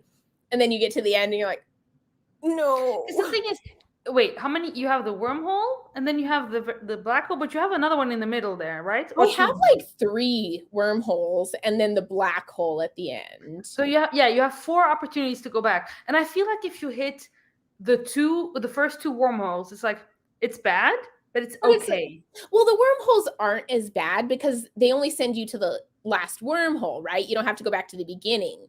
Like a black hole, you are literally one space from the end and you have to start over. So it's terrible. It's so terrible. Painful. Yeah. Because you're going to have to add this many rolls again, you know? And I think it's kind of hard because when you're drawing the books, I could get a really nice one, like the next Monstrous comic. Or I could get the next Wheel of Time book, you know, like you don't know what book it's going to add. So you could have hit the black hole and have to add an 800-page book. No, that's like, you don't love yourself. I have so much fun with it. And this 48 hours has been so much fun. So like last night at 2 a.m, I was rolling for my next one. And I was like, it's a short one. I'll just read it. And so I read another one and then rolled again at like 3 a.m. That's why I was up when you messaged me. You're like, go to bed. Yeah, because for me, it was already today, you know? And I was like, oh, she's going to be asleep, but it's okay. I'll ask her. And when your plot is like, why are you awake? I know. You know what, Abby? I don't pick. It's just the luck of the rolls. Abby, I really hope you get a big ass TBR from this. I love Abby, but I would love to see her reactions because her face is like, oh no, I can already see her. Oh no. I know. It'd be so fun. Abby, you're the cutest. Intersperse them because otherwise I would arrange. I feel like I would know that I was going to hit the black hole and give myself shorter books. Yeah, like I always wondered because I know that, for example, J Tbr reads, she films everything together and then she edits, you know, because she, no matter what, she only does 6 rolls. But with you, I always wondered if you interspersed them because I was like, why, if she knows that what's going to come, why would she pick this book now? Right. Yeah, exactly. And I feel like that kind of affects what books I would pick. So if I knew I hit the black hole, I wouldn't be putting like Robin Hobb on my TBR. I wouldn't be putting The Shadow Rising on my TBR. I'd be putting easier books because I know I'm going to have to put 12, 15 books on my TBR. So yeah, I feel like that's a more fair way to do it. Yeah. I can't like use the same camera because otherwise my angle would change constantly and that would just drive me nuts. Because you changed something about your camera because there was something with the sound of one of them. I saw it in the comments. I actually changed my mic that I had because the one that I had was broken and it only did one-sided. Yeah. And now that I've changed it, it can get both sides. Yeah. It does that. So that's why one of the reasons I was so excited when I thought of Mistborn Secret History, because I was going to have to draw. Yeah. I was like, oh no. Because I was like, man, I don't have any more Mistborn books. But I was like, wait a second. I still need to finish that. We still need to do a live show about Mistborn Era too. I know. And Secret History and Pits of Eltania. Shadows of Self and Bands of Mourning. I know. I mean, I still need to read Bands of Mourning. You haven't read Bands of Mourning, Joanna. I know. No, I want to do that still. I need to do it. All the roles in the books, because I hate moving the tripod and camera. Yeah, you have to use two. Yeah, but for if you do TBR Starhub, Stephanie will roll it for you. So. Exactly. But then you can just like watch it as you go, so you don't know what comes. Oh, but if it's maybe I'll make it super long either way, so you don't know, and I'll just like let it keep running at the end, so you can't tell. That was when you sent it to me, and it was like 5 minutes. I was like, oh, I guess it wasn't mean to me, But I still picked books like that I wanted to pick for it. Yeah. So I didn't. I didn't look at the next roll. I think if I do it for Abby, I'll just make it long, and so you can't tell if it's super mean or if it's super nice. I think that might be the best way to do it, because then you'll pick not knowing, and so you'll just put books that you want to put on there anyways. Because I feel like if you know your TBR is going to be 20 books long, you're not going to be putting on the 900-page fantasy. No. Yeah. You will not be reading Oathbringer that month. No. Yeah, exactly. So I think that'd be more fun for Abby. So she can pick them as she goes and watches it. Yep. She's laughing. She's like, I'm going to watch it first. I'm going to watch it. And I was be like, screw you guys. I'm going to watch the whole damn thing, and then I'm going to pick my books.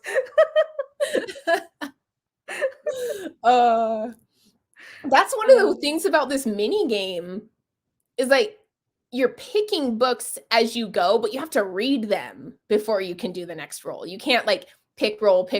Like I have to finish reading it before my next roll. I'm really close. I'm getting close to the end, but wait. Since you know that you're gonna do that, you can pick short books, right? Yeah, I can pick short books. Yeah, but knowing you. But also, like, do I want to just pick a bunch of novellas that I wasn't planning to read anyways? No, of course not. But you can pick the one you're reading now. It's not like 900 pages, but it's right. Yeah, like it's like 400 pages or something. So it's still a book, but it's not super, super long. I know. I'm excited to see what people think about it. Like if they like it. You need to, when you do it for everyone, you need to put the image of your tiny board so that we can print it out, So I can probably do that. I was thinking it might be fun if like I did it with people and I kind of did a bunch of lives and I could do like live rolls and stuff like that. I thought that might be kind of fun. So I have ideas for it going forward, but I kind of wanted to gauge people's reaction to it this first time. I'm not great at vlogging, so that might affect whether people like it or not. But clearly we all love your game, and so we would all join. I hope so, because it's so fun. I've had so much fun with it. But yeah, I believe you. I'm nervous because I still have another black hole that I could potentially hit.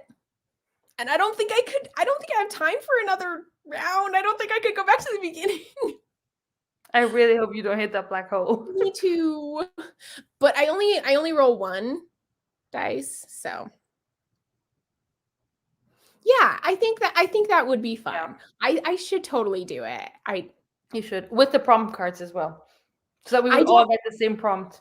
I don't actually use the prompt cards for this because I was thinking that if I go places with it, like if I can't really, it'd be harder to take all the prompt cards with me. Yeah. So I made myself spinner wheels for Star, Moon, Sun, like for all of them. So anything that's so cool. Yeah.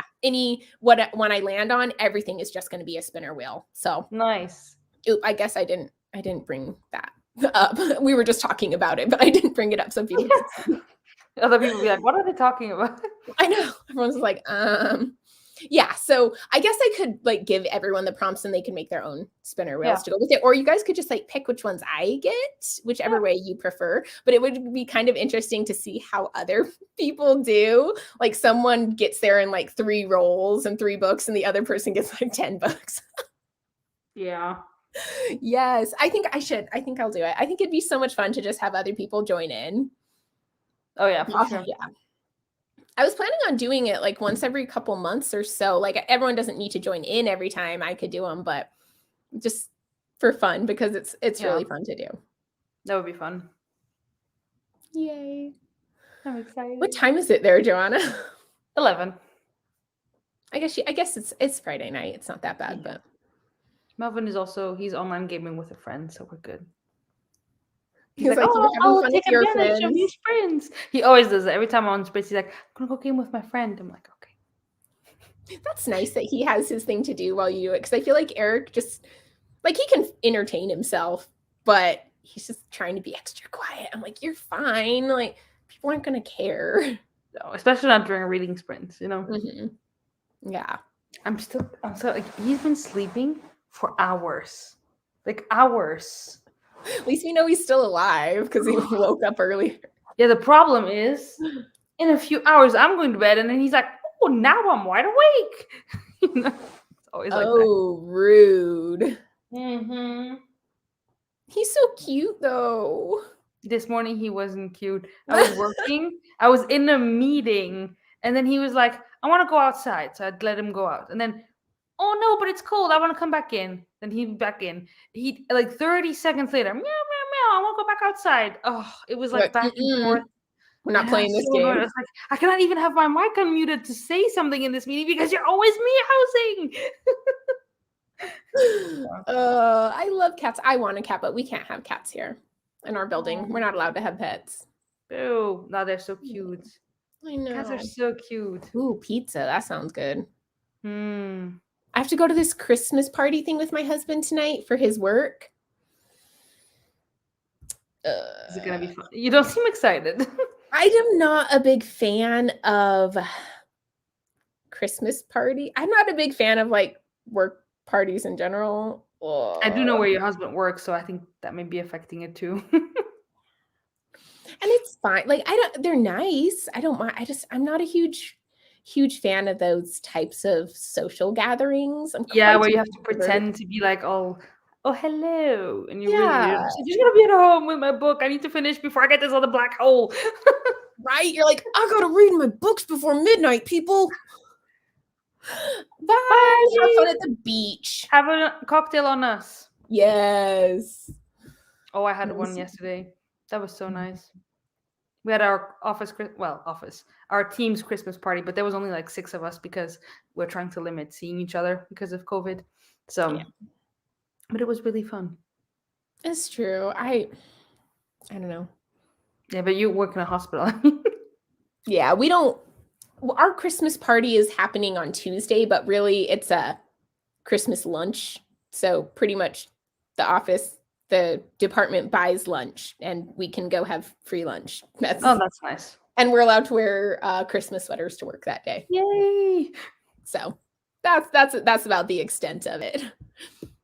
Little creatures in the home. So this, I know, I would love to have a cat. My when I used to live, like I lived in a house with someone, like he rented out rooms within his house and I lived there. And they had a cat. And when they would go on vacation, even when they weren't gone sometimes, the cat would come up to my room and just meow outside until I opened the door. And then I'd open it and be like, oh, hey, well, I mean, I guess if you want me to come in, like, I'll come in. Like, that's cats. And then just like flop onto my bed, take up the whole thing, sleep on my face. I'm like, you know, I'm not your person, right? Like, you don't own my room. I own everything. Gosh, I love that cat so much. It's so funny. Cat ever. And he was so nice. Like he was the sweetest, most loving cat. They had a like 3-year-old, 4-year-old son that had autism. And he would like torture that cat. Not on purpose, right? Like he was he wasn't doing it on purpose. He'd like grab it by its back legs and walk it around the house. Like, so, I'm like, dude, you should run. Like, this is your own fault for getting caught. Like, this little 4-year-old kid can't catch you if you don't let him. So this is on you. You could claw your way out of here, but no. Yeah, I'm like, but he was so sweet. He just put up with it and look at you like, poor me. I'm like, oh, you're fine. He's also super sweet. Like if he's doing something and you just pick him up, and even if he really doesn't want to, at first he's like, fine, I'll indulge you. And then he'll start like wriggling in your arms. And then if you really don't let go, he'll put like the bottom of his paw on your face and push you away. It's so He's like, cute. enough of you. Yes, now you put me down, stupid human. I've indulged long enough. Oh, I love cats so much. Yeah, they're so cute. I know. See, I can't have pets until we move either. The place that we have doesn't let us, but it's okay. It's probably better because I like to travel a ton. So. Yeah, that is the only problem. We also like to travel, but anyway, lately we haven't. But with a pet, it's always, and we always have someone to come look after him, but it's still annoying to leave him. Mm-hmm. Like, I know. I always feel bad. Baby. Yeah. I don't have coworkers, Joe. So what do you do? I have coworkers. I actually really like my coworkers at the office, and I work from home 1 day a week and then go into the office the rest of the time. Nice. And I really like my coworkers, honestly. We have a lot of fun. So yeah, I like my coworkers too. I'm really happy that I have the coworkers that I have, because otherwise there are days where you're like, you know what, those days where you're just like, I just want to tell everyone to go screw themselves, but then you're like, but my coworkers are nice, so it's fine. Yep. You're like, everything's so annoying, but they're cool. Yeah, I forget that you're American, so you probably wouldn't tell people to go screw themselves. But people here wouldn't. I'd probably get in trouble for that. Yeah. Here people are like, people just aren't as nice here. I feel like, They're just a little more blunt. Yeah, more blunt, exactly. Interesting. Nice. It's kind of cool. Oh, I guess I should bring it up. I just am reading it. We'll be at Disneyland. I want to go home. Yeah, because you're like, oh, I miss my kitty. Yeah. And I also I'd feel bad, even though someone's taking care of them and they're fine. You're like, oh, I left them. What if they think I'm never coming back? Yeah. Yeah. Yeah. And again, the second you're back, they're like, meow, meow, meow. And they behave like the a-holes that they can be. And you're like, why did I feel bad again? It's true, but I love him. Actually, I don't know. That cat, his name was Rupert. He was so sweet. He constantly was just loving on you and sitting on your lap. He did love Eric more. So when Eric would come visit, he would choose him over me. And I was like, jerk face. All animals love Eric most. It's so annoying. Cats love him more? Yeah, all animals. That's unfair. It's not fair. I love cats more than he does. Same. But I think they know, Like they cats know are like, you want you want to pet me, he doesn't, so screw you. I know. Yeah. And dogs just all love everyone loves him. Yeah, and dogs love everyone. So, but Melvin is the same. Like when I met him, he wasn't a huge pet person, and I always have been. And then I have this Siamese cat. I got her for my 12th birthday, and she's still alive. I'm 30 now. Dang. Yeah, and strong. She's so old, and she's so like. She's getting really like old, and she's not like jumping around anymore, but pretty much like I couldn't pet her because she was always scratching me. And then when Melvin came over the first time and he picked her up, I was like, no. And then she was like, like, and I was like, you little witch. Like, I raised you and now traitor. Yeah, it's like, you're a traitor. First of her name, seriously. Oh, that's so funny. Yeah, see, we're not the only ones. Yeah, you're like, I love you more. Why? Yep. Cats. I know. He came over and was like working from my house because we were doing some stuff. And me, who's free to love and pet on him, no, he ignores me and then just goes and plops down on Eric's lap while he's working. I'm like, why? Yeah. It hurts a little, you know. It does. It really does. But when he comes to me, when we go to bed, because I, unlike Melvin, am overweight and therefore am a very great pillow to sleep on. Yeah. So he always lays like right here. When he was a kitten, he was my scarf. He always lay like here. But now he puts his head here and then he's just like the length of my body and he's just there. And he sleeps there. And I'm like, okay. It calms my anxiety, so it's really nice. He's That's like so this weight, cute. But sometimes he puts his paws here and he chokes, like he presses down. And I'm like, are you trying to kill me? The odds of being killed by your cat are low, but they are not zero. Yeah. How did you die? Cat smushed my trachea.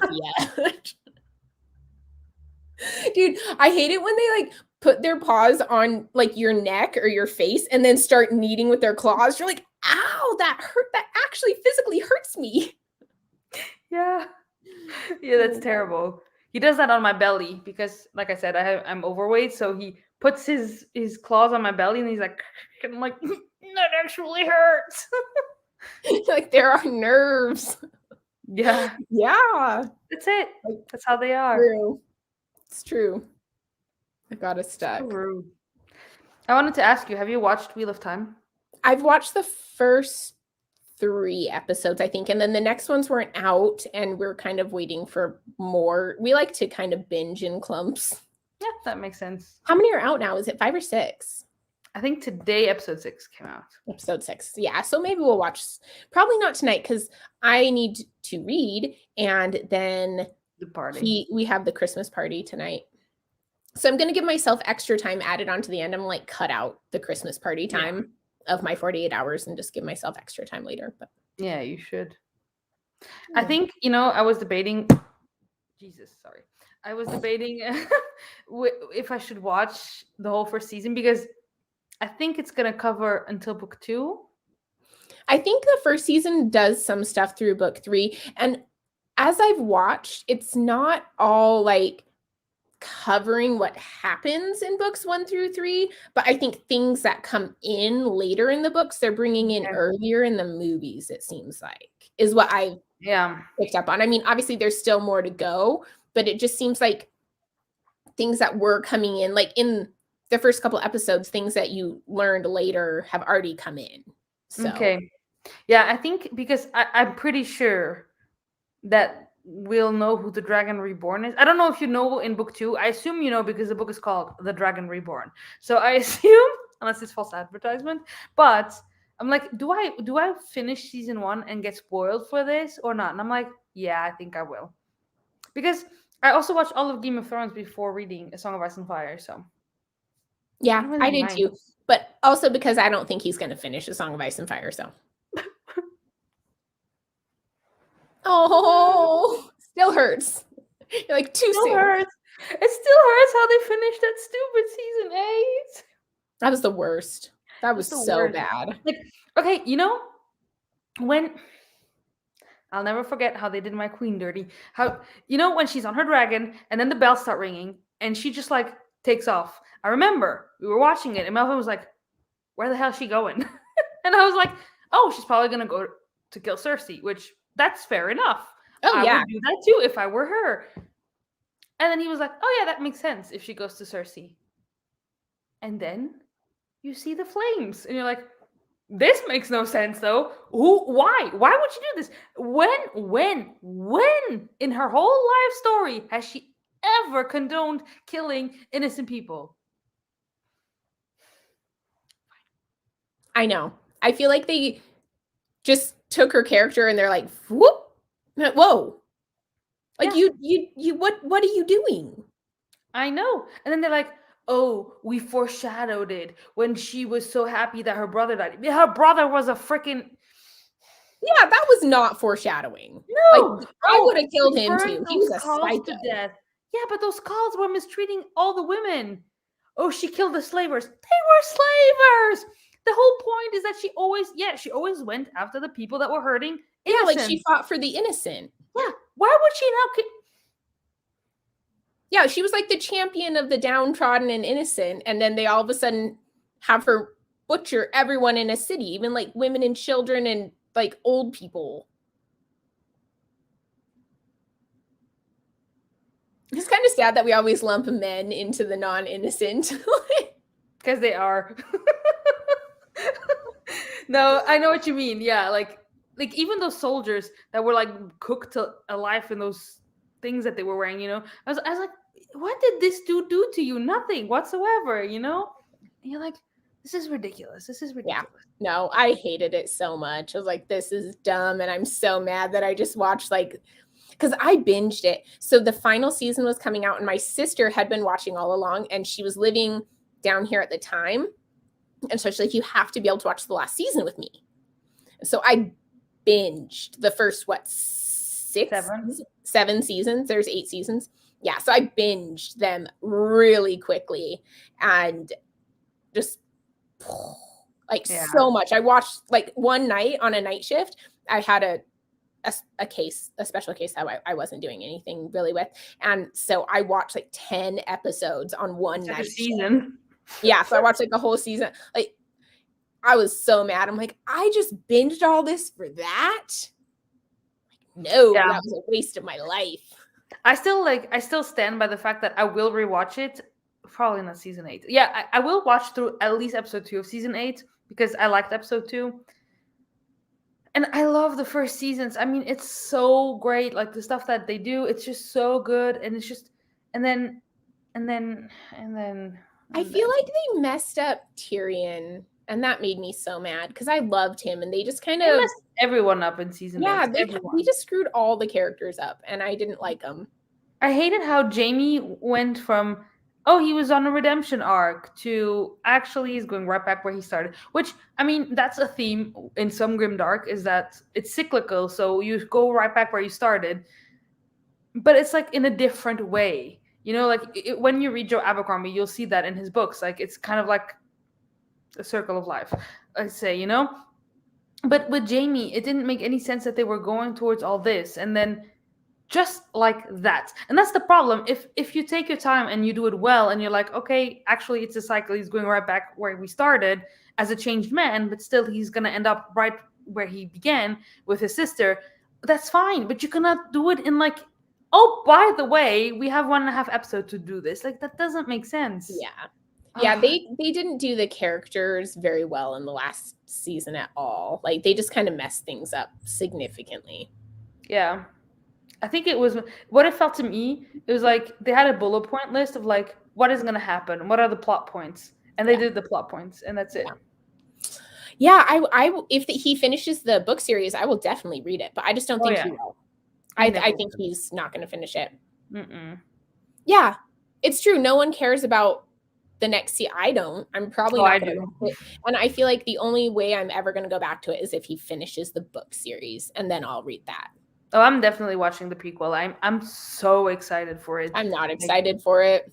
Not, but I am, because there is the writing is there for what happens. Like the material is there. They cannot interpret it. They cannot make up their own ending. Everything is written. So yeah, I don't know. Maybe I'll reserve judgment. Oh, I'm so excited. I love the Targaryens so much. Like, they are so messy. They're like such little disaster cases, but I love them. Like, what do you mean you're marrying your own sister? Yeah, okay, fine. Yeah. Oh well. Guess it's happening. At least you have dragons. That's the price to have a dragon. It's true. Yeah. No, I'm excited for the prequel, but honestly, I still don't think that George will ever put out. And even if he puts out Winds of Winter, he will never write A Dream of Spring. Ever. Ever. No. And you know what else makes me mad? He wrote that really cool book with the short stories from Dunk and Egg. I don't know if you've read those. Mm-mm. And those stories were so good. And again, it's only like book 1 out of however many he was planning. Like, stop starting new projects. Finish what you've already started. Yes, and now he created a video game, co-created a video game. I'm like, you know what you should be doing? Winds of Winter. I know. I think that's something that I really appreciate about some authors is they're really good about finishing the series that they've committed to. It's really nice to feel confident that they're actually going to finish, because then you got like George R. R. Martin and Patrick Rothfuss out there who are ruining it for everyone. Yeah, and that's why like sometimes I won't even pick up books if I don't know that they're coming out. Like there's so many series I'm like, I want to start this series, but then even, there's nothing to indicate that the author won't continue, you know? But like I'm traumatized. I'm like, no, I'm gonna wait. Because there's some books, like even did you read Children of Blood and Bone? I didn't actually, because I was going to, and then the second book was very poorly received, and so I just didn't bother with reading the first one, even though so many people loved the first one. Yeah, and she's not even going to finish now, is she? I don't know. I have no idea what's going to happen with those books. Yeah. Like also Sabbath to Hear, she took forever to finish the, what's it called? Ember in the Ashes? Ember in the Ashes. Yeah. Well, and like Ninth House. I mean, is Leigh Bardugo ever going to go back to that? Like she should have just made it a standalone if she wasn't going to finish it. Yeah. Because the way it ends, it's clearly not over. No, and she said she wants to write a lot more books from that character before she said that. I don't know what she's feeling now. Just make it a duology. Like she hasn't even talked about what more she's gonna do. And she's starting talking about writing another Six of Crows book. I'm like, knock it off. Like keep that as a duology and go back to Ninth House. Finish what you started. Ugh, bugs me so bad. Then there's people like, no, there's not people like. There's Brandon Sanderson, and he can write 5 series at the same time, but he freaking makes progress. Like, right. I still don't know. And he tells you when it's going to happen is one of the things that I like. He's not like, oh, I'm leaving this project, going to this one. Like, he's like, okay, this year I'm going to write this one. Then the next year, this one's going to come out. And so you like have confidence that he's actually going to go back to Stormlight after writing Wax and Wayne 4, right? Like, you know that he's that word, yeah. Yeah. Which is insane. Like, he published November, 2 short stories in Cytonic. Then I think the next book's coming out in November, which is going to be Wax and Wayne. Mm-hmm. And then in the spring or something, there's like the last book in the Skyward. And then there's how does he do it? It's amazing. So he had the 2 novellas for the Skyward series, then Cytonic, and then there's another Skyward novella that's coming out early next year. And then in September, I think it is, the last Alcatraz book is coming out. And then November, we get Wax and Wayne 4. And like, I think, the next Stormlight is the next November. And in the meantime, he's going to finish Skyward. Right, yeah, and like that's good, like spring after, between Wax and Wayne and like Stormlight. No, or something like that. Yeah, something like that. I don't remember. I don't remember all of them, but I know that he has just so many books. Like, have you seen the TikToks of Brandon Sanderson when the person's like writing, right? And it's like, can stick to a like reasonable schedule, put out books in multiple series, do all these things, and then all of a sudden it's like, am I better than everyone? Am I the superior human? Like, I think you are better at what you do than everyone. Yes, that's fair. And the thing is, and I don't mean to dish. Is that how you say that? Diss.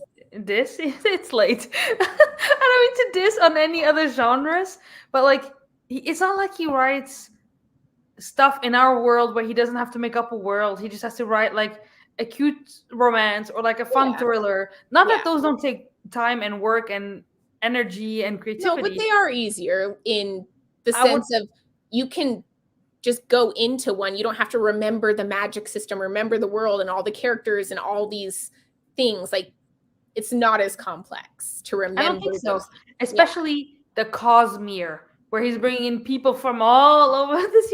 And I'm like, how do you do it? How? I don't know. He has people that read them and check that stuff, though. Because I went to the conference that he had, and he is alpha, beta, and gamma readers. And he has this guy named, I think it's Peter, who's very much on top of things, making sure that there isn't inconsistencies and stuff. So, I mean, he has people that definitely check it and make sure, but I mean, he's the one that has to write it. He has to remember these things in order to pull his books together and write good books. So it's insane. It's insane. I'm so impressed by him, and like the fact that his books are such good quality too, you know? It's not like he's writing mediocre books and just pumping them out for the sake of pumping them out. Right. No, it's like his books are amazing. I don't know how he does it. I know. It's so impressive. I love it. And I'm glad that he's one of my favorite authors, because I know that he will be writing until he dies. Well, he actually has even talked about at the conference, like, if he dies. Oh, good. What did he say? He says he's gonna about this. Yeah, because someone asked him, they're like, I don't know if this is insensitive, so you don't have to answer it, but Cute. What if, like, and he's like, what if I die and can't finish Stormlight? They're like, yeah. He's like, I thought it was so funny. He's like, yep, this is a fair question. And he says that he already has things written out so that someone else can finish for him. Okay. He's like, I don't think they would finish all the rest of the Mistborn eras, just because they haven't been started yet. But he's like, if a Mistborn era has been started, I'll have it out so like someone can finish that, and I'll have people finish Stormlight. And that already is insane. That the fact that he will plan everything so far ahead. Like, I know. Like, Stormlight is 10 books, okay? If he dies before even writing book 5, which, no, please don't, but, you know. Oh my gosh, I would die. Then someone has to write 6 freaking Stormlight books. Yes. Yeah. Yes, we can trust Brandon. He's got this under control. But yeah, they do. And he's even talked about, he's like, I've thought of a couple people who might be able to, like, who was it? Oh my gosh. Brian McClellan? They wrote the Brian McClellan, yeah. Who wrote I hope not. I didn't like his book. I know. But yeah, that's who he says is probably his top choice. No. But then again, did I dislike his writing style? I don't know. Maybe it was his book. So maybe if he has Brandon's book, but he writes it, maybe it's fine, you know? I just feel like I don't like his characters as well. I like how Brandon Sanderson does characters better. And I feel like his dialogue is different with his characters. How he writes dialogue is much different than how Brandon Sanderson does. Yeah. So I don't know. We just need to, if any human being needs to get like a potion to live forever, it's Brandon Sanderson. I know. He goes to the gym every day though and gets on the elliptical. Cute. So what a cute man. I know. But you know, I was talking to Melvin about this. He's like, if you had a time machine, what would you do? And I was like, I would go 100 years in the future and read all of Brandon Sanderson's books. And he's like, you have a time machine. You can do anything. And that's what you do. Yeah, that's what I would do. Hello. Right? I would find out what happened in Stormlight. Yeah. And I would see if George R. R. Martin finished Winds of Winter. I don't believe it. Dude, I want Patrick Rothfuss to finish his. He just has one freaking book left. Come on, man. Never gonna happen. Never gonna happen. I don't think he will finish it ever. Mm-mm. Give it up. I think even his like editor has given up. They're yep. Like, no, never gonna happen. It ain't. Honestly, I don't believe it. Just like George, I don't believe he's ever gonna write it. And yeah, I think both of them are just done riding their and what popularity. Happened to Scott Lynch? Because yeah, when's the next one in that series coming out? I don't know. I want to start that series. Like I started it way back when, like years ago, and it was like one of the first adult fantasy books I was reading. I was not ready for it, so I DNF'd it. But like I know I would like it today, but back then I was already for adult fantasy. I was like, oh, I'll just wait a few years and then the books will all be out and then I can just like, marathon the series. And I'm like, no, there's still only 3 books out.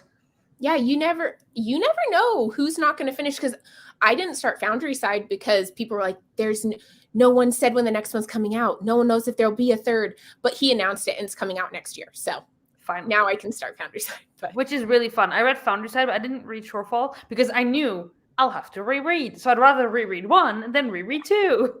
Yeah. But Foundry Side was so fun. Honestly, I loved his Divine Cities trilogy. That was so good. Oh my gosh, I loved it so much. It was amazing.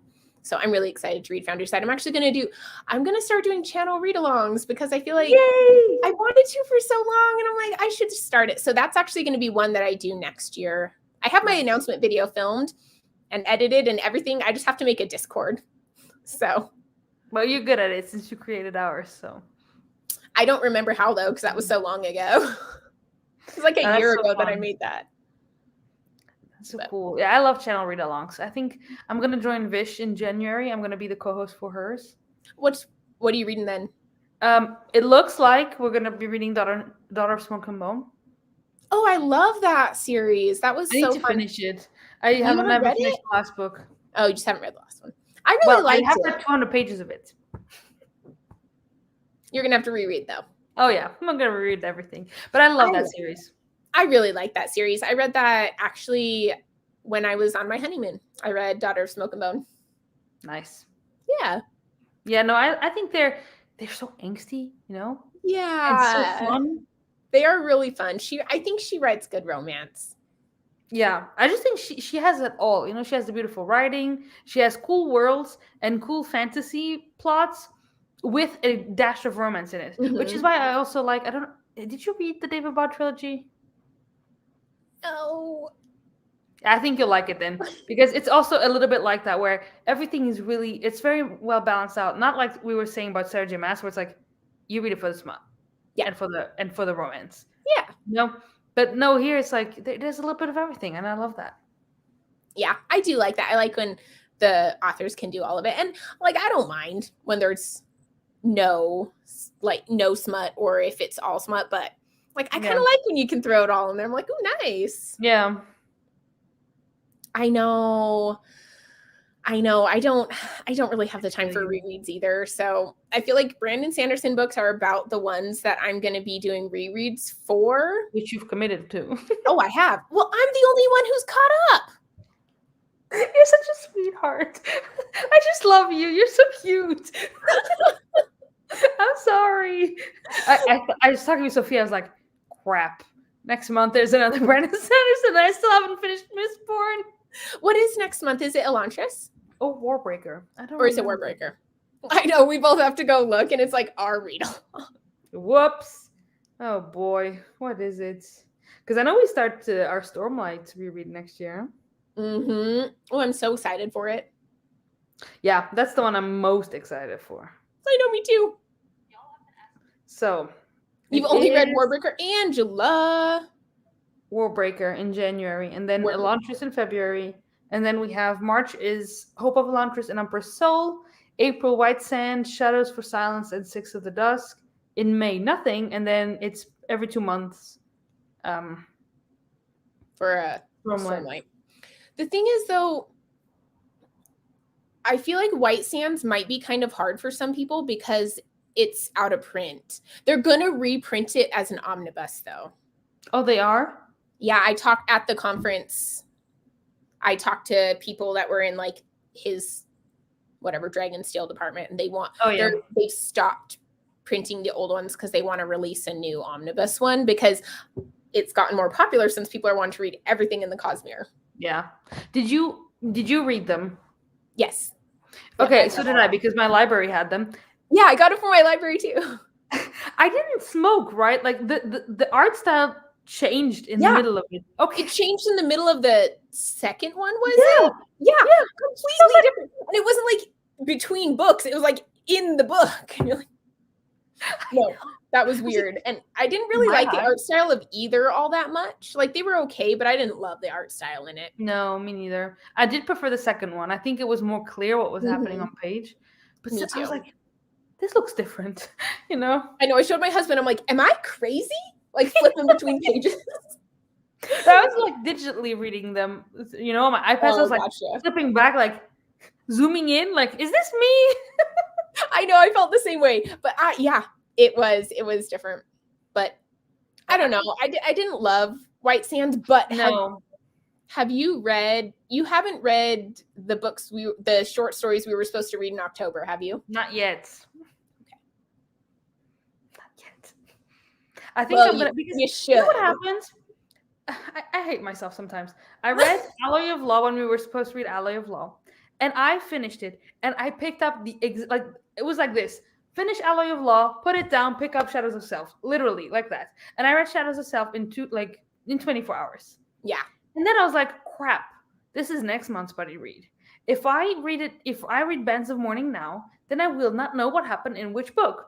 Little did I know that you, Missy, had gone ahead and finished the whole damn thing. So I was like, I should have done it too. I know I did it, and I loved it, and I'm not sorry. No, it's awesome that you did it. I maybe I'll try to squeeze it in because I start vacation next week. Yeah. And those books are so short, you know? Oh, they're so easy to read. They're so fast. They're just really fast reads. Yeah. We never talked about Shadows of Self yet, but I felt so like I don't want to spoil anything for anyone, but you know the character that I love so much and that's in Shadows of Self that's not in Alloy of Law. I like cried. I cried when that character showed up. I was like, "Is this real? You're here!" I know. I'm interested to see how Sophia feels, because she has differing opinions. Oh yeah. Yeah. No, you definitely need to read. I will. You need to read the short ones. You need to read it all. I will. How long is Bands of Morning as an audiobook? Because I think it's short. Yeah, I think it's like 20, maybe. Hello, Bands of Morning. Where are you? 1 second. I have it on Audible.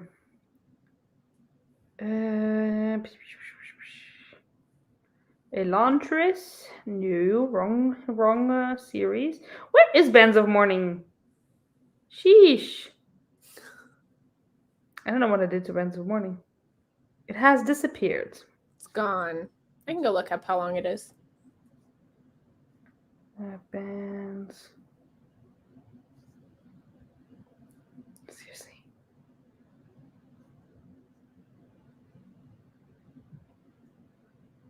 Oh, they removed it from Scribd.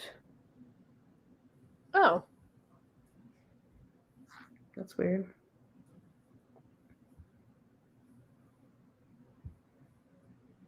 Okay, we're just like looking up audiobooks. How? Where is this book? Shadows of Self. Okay. Words of Radiance. Where is this? Where's this book? My phone is being so slow right now. Dun, dun. Okay, Bands of Morning. Oh, it's only 15 hours. Oh, yeah, okay. Yeah, no, that's doable. Super short. That is very short. Oh, there it is. Oh. I haven't read Warbreaker yet, actually, though. Or Elantris. Ever? I know. I'm really excited. I am so excited. Yeah, so this is going to be my first time reading Warbreaker and Elantris, and I think once I've read those, I've got most of the cost. I haven't finished Rhythm of War. I started it, and I was like a third of the way into it, I think, and then something happened. Something happened, though, right? Like, I have no idea what happened to, because it was in like December of last year, and I read like a third of it, and I don't know what happened to make me stop. Like, I'm sure something happened and I stopped reading it, and then I haven't gone back, and now I feel like it's been so long I'd have to like reread. Well, now you can just wait, and then you just read it in January 2023. Do I read it now so I can actually join in Cosmere spoiler stuff? Or do I wait until next January, which is like 2023? Listen, I still can't believe you didn't finish that book. I'm still like processing. Like, that's worse than me not reading Bands of Morning. I don't understand what happened. Okay, well. I don't know what happened. I haven't read Elantris yet, but I'm very excited for you to read Warbreaker because I read it last year at this time, like in December, and it's just like such a, I don't know. In the beginning, you think, "Oh, this is a fun romp. This book is not gonna hurt me."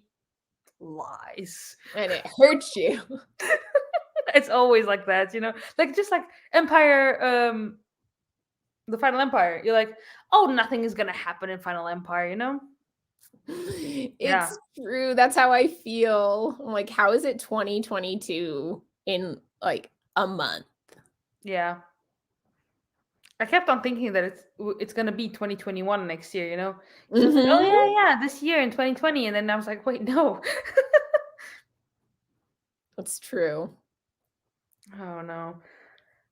Oh, I'm so excited for us to continue our Brando Sando reads. You got to catch up. Yeah.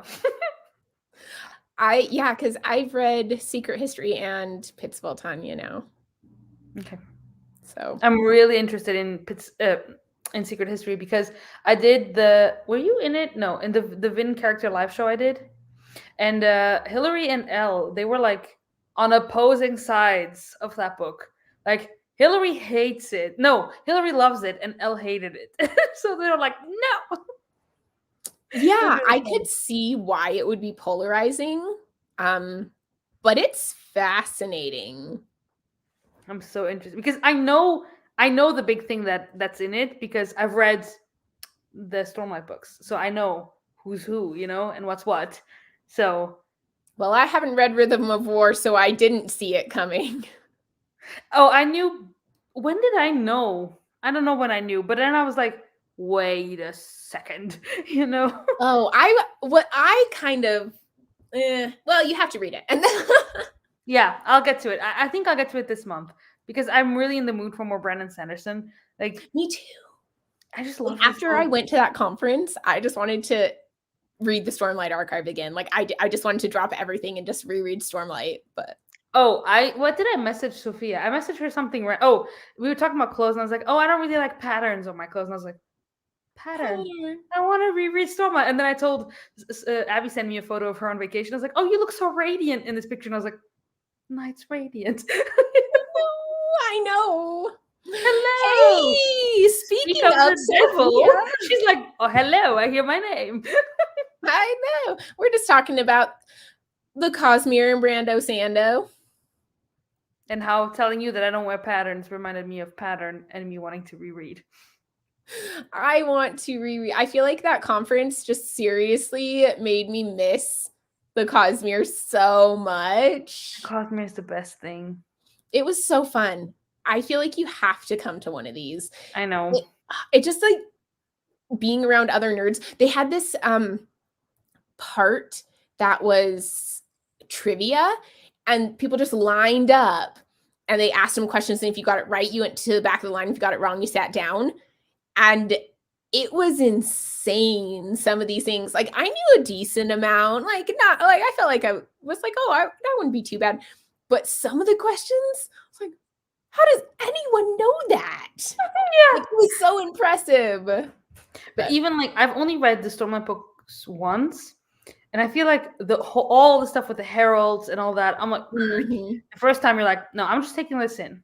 I'm shit for my main squeeze Kaladin, and I'll just read about him and love him and die for him. No, I love Kaladin so much. Like sometimes I just sit at work and I'm like, what would Kaladin be doing now? Like what is he up to?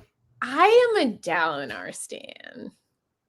I do love Dalinar, but like look who we married. I'm not surprised. It's true. It's so true. But like Dalinar is like, I don't know. I feel like Oathbringer gives you such a different view on him. And some people are like, they cannot forgive Dalinar, But I'm like, no, I love him even more. I love him. Yeah, I feel like going through all that shit makes me love him even more because he's just like, I don't know. He's the best. Yes, if they do Stormlight 5, I feel like I'm going to have to really be on it to get the tickets. Yeah. But it's just so close, which is really nice. So we just drive down and then go. And where was it? Yes. It was in it was in Provo. It was in Provo. Oh, okay. Yeah. Yeah. It was really fun. And the people that won were like they looked like they were 16-year-old girls. The first place and second place were both these young 16-year-old girls. And ish age, right? This is me guessing. And then the third place was like this middle-aged dude. So cute. Like their dad. Mm-hmm. Right. What did you read? What stories did your dad read to you as a kid before bed? The Final Empire. Rashek's journal. It's true though. So yeah, I thought that was really cool to see like just these young girls winning. Yeah. So that was awesome. But it was kind of hard because it wasn't all Cosmere. Like there were questions from Skyward and from Alcatraz and from Rhythmatist. And so I felt like a lot of people would get Rhythmatist questions and just like, I don't know, and sit down because like we haven't read that. Like, of course you haven't read it because it's not finished. It's one book. Sorry. I have it. Sophia got it for me and I want to read it, but I'm like, Brando, I mean, we just said how much we trust you, but where's the book? But then again, about it. I'd rather he writes in the Cosmere. But he actually talked about it at the conference too, about the Rhythmatist. And he said what he wants to do is bring in a co-author for it because he wants to get a lot more into like the Aztec myth and lore. And so he wanted to bring in someone who knew a lot about that and like maybe even was like descended from Aztec or something, like cool. To make it a little bit more authentic and know that he's kind of doing it right. That's nice. Yeah, so he's saying that he's looking into trying to find the right person to work on it with him. Not Brian McClellan, please. Yeah.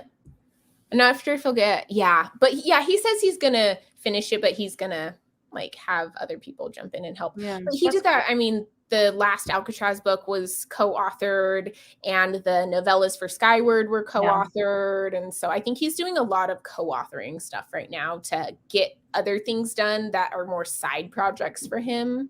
Yeah. So those are side projects. Like most people struggle to write a book in their life, you know, and he's like, this is just a side hustle. I know. I wrote this in line waiting to pay my groceries.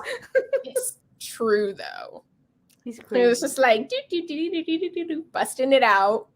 I wish I had a book in me, you know, like I love writing, but I don't have a book in me. And so I'm like, how does he do it? How? I don't I can't even create my own TBR game, like much less a whole world, you know? Oh my gosh, my husband's already home from work. I was like, what are you doing home so early? It's almost 4. Did you know that we only read for like 30 minutes out of the 2 hours and 46 minutes that we've been on here? I know. My husband is judging me over there. Joanna says hi. Hi, Joanna. Hello, Eric.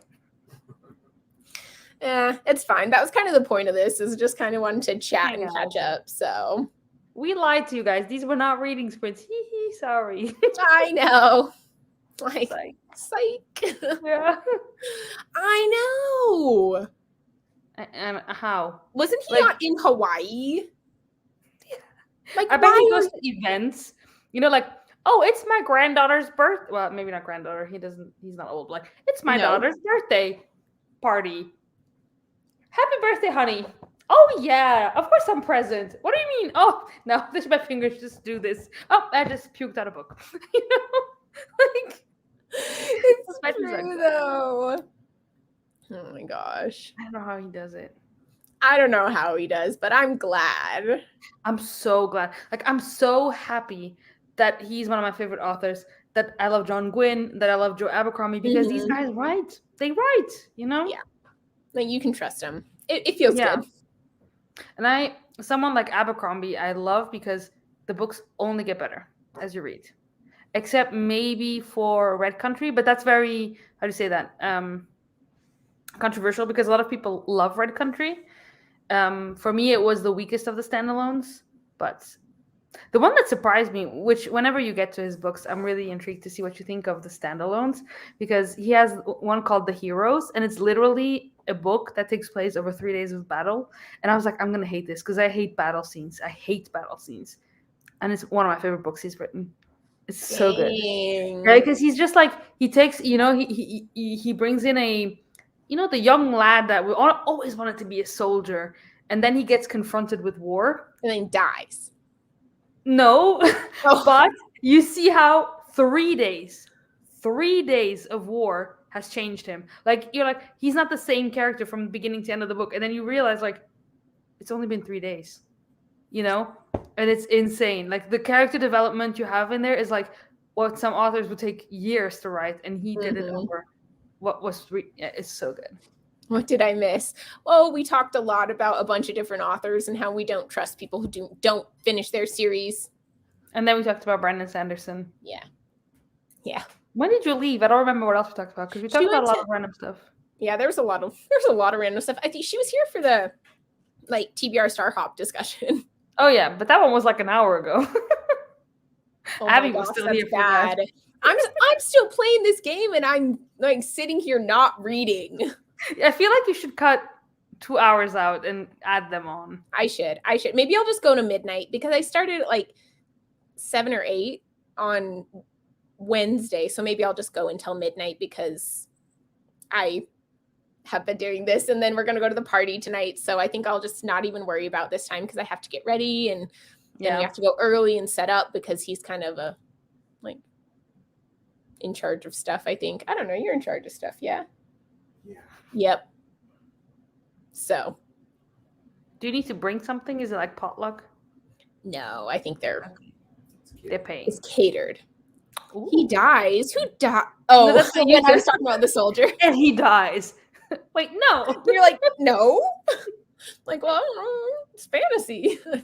It is Joe Abercrombie. A lot of people do die. So right? Yeah, no, his books are awesome. I'm excited for you to read them. I'm What excited. was the other book? You had to read Throne of Glass. Oh, Fires of Vengeance. Fires of Vengeance. Yep. Those two I types. haven't read that. I know. It always surprises me what books get picked because going in, I always try to guess which ones are going to win that subscriber pick video. And I post it on Instagram too. And I feel like I'm always wrong. I haven't guessed it right once. Yeah. That's awesome, though. It's crazy. Fires of Vengeance, I don't want to read because I'm like, write the next book. Damn it. You know, like it's been already a year. I'm not doing it. It's gonna be a quartet. See, I feel like if they need to have at least announced the next book by a year. Like I get maybe you need more than that to write it, but you need to say like, okay, this is my timeline and this is my plan. Did he do that though? I don't think so. I'm not positive. I don't think so. Know.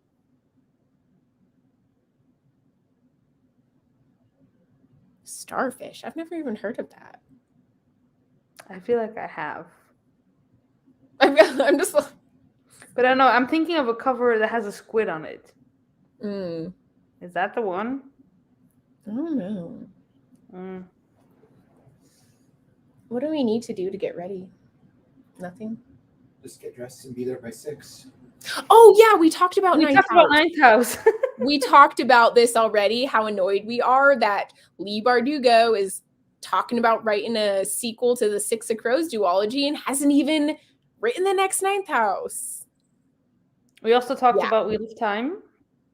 And we talked about the Goodreads Choice Awards. Yes. With being bullied for being fat. Aww. That's Boo. sad. Sounds really sad. It is sad. Yes, Angela agrees with us. Yes, Ninth House. She needs to write the next Ninth House. Like, or she needs to write the next one and make it a duology if she's not going to actually like she should just make it a duology. You know, at this point, you haven't written. It's cool and fun if you're like, oh, it's gonna be a 10-book series. But if you're not realistically gonna write it, then just make it a duology. Yeah, it's like she doesn't really care about it anymore because the TV show of Shadow and Bone came out and she was super, like she was on set all the time and she was super invested in that. And I feel like she's just so into her Shadow and Bone world that she just doesn't really care about the Ninth House one anymore. And that could be just me reading it. I totally don't know. But she doesn't talk about it ever, it seems like. No. She doesn't like talk about getting back into it and stuff. So I feel like she just doesn't care as much about it. I feel the same. I feel like with the show and all that, she's like, okay. Yeah, she's just super into the Shadow and Bone world, which is totally fine. But finish the Ninth House stuff. Like, and with the Ninth House book, I don't know what she had planned, right, for it to be a huge series.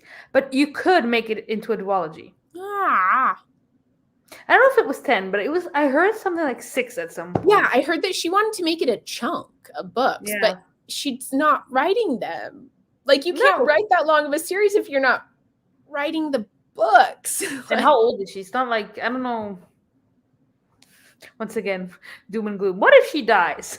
Well, and I mean, I just feel like she's going to keep going back to her Shadow and Bone world, and she wants to be in that one, and that's what she wants to work in. So I'm like, just do a duology. Like, just end it. Because we care. Angela. Agreed. Yes. Hello, Safina. We are not exactly reading. You're not reading.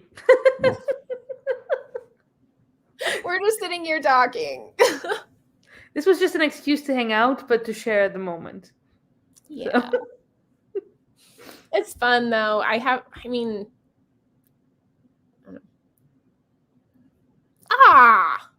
Sad. I mean, good for you because you're not missing out, but I love Ninth House. I think Ninth House is probably my favorite Dark Academia so far. Yeah, me too. Yeah. Because it has all the fantasy things, but yeah. And it's actually dark, you know? Because I hate when it's like Dark Academia, but really, it's not that dark. Did you read The Maidens? Yes. Oh, geez. When I saw that on your list, I was like, don't do it.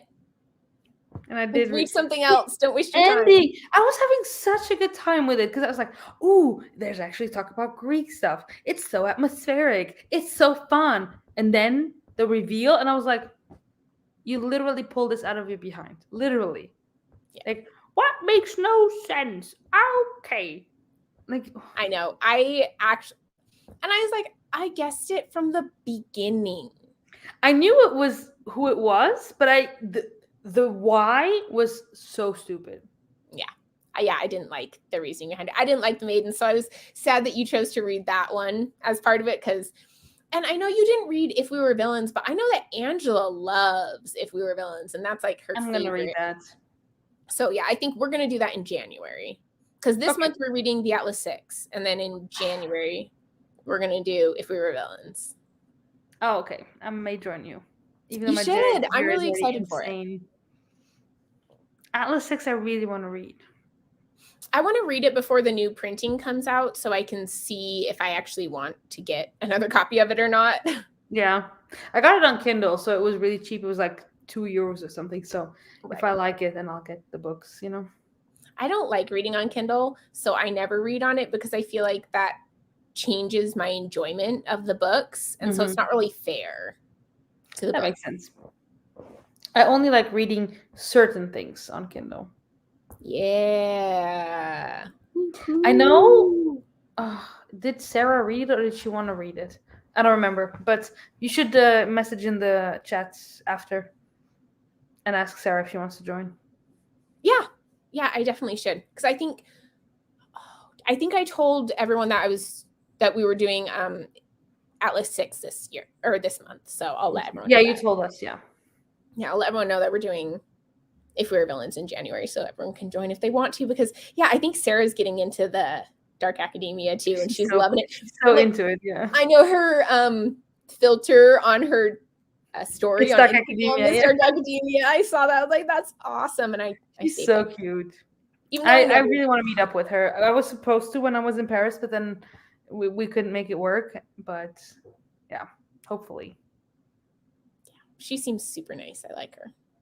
Yeah, she's really nice. She's really funny. Because we bonded. So we like over a buddy read. And the book we picked, we both didn't like. Oh no, what was it? No, I feel bad. It's a self-published book. That's fine. It's not that we hated it, but it wasn't what we expected it to be. But we've talked to the author about it. It was Winds of Strife. Oh yeah, I've seen that one. Yeah. Oh, the characters were insufferable. Insufferable. Yeah, I mean, it's not everything's for everyone. And I feel like sometimes we feel bad saying we didn't like a self-published book, but it's not like it's a bad thing. Like you can still say what you liked and what you didn't like, because we do that with all books. So I'm like, I'm not going to go on Goodreads and rate it 1 star when it's a self-pub, because that actually hurts them more than it does someone who already has like 40,000 ratings. Yeah. But I still feel like I can talk about it and say like, this is what I like. This is what I didn't like. This is the description of it. If you think this sounds good, go check it out. Yeah, and I think a lot of people did like that book. I think for me, it was the characters and the fact that there's so much abuse in that book, and it's like it's fine. And I know the author said, okay, I guess I didn't convey my point because the point was it's not fine. I was like, yeah. Then you need to rewrite some stuff in the second one. Yeah. Because, and he's going to. He's like, I'm actually really happy that I got all this feedback because for me it was pretty clear. But yeah, some of the characters I was like, no. So Sarah and I really bonded over that because we were like, we're both really enjoying it in the beginning, and then we're like, wait, Yeah. But yeah. No, I mean, because my sister published a book self-pub, and so I feel like I kind of get how hard it is to get your book out there. And when you do, and people don't like it, if you start rating it bad on like Goodreads and Amazon and stuff like that, then it actually hurts them a lot more because they have like so few ratings that bad ones look really bad. So I get that, but I still feel like talking about it is still good. Like if you have a platform where people can see it, because then it gets it out there. Yeah, that's true. Because she's like, I have no idea how to publicize it. I have no idea how to like get people to buy it. I'm like, yeah, I bet. It must be hard, yeah. Yeah, I'm glad there's so many.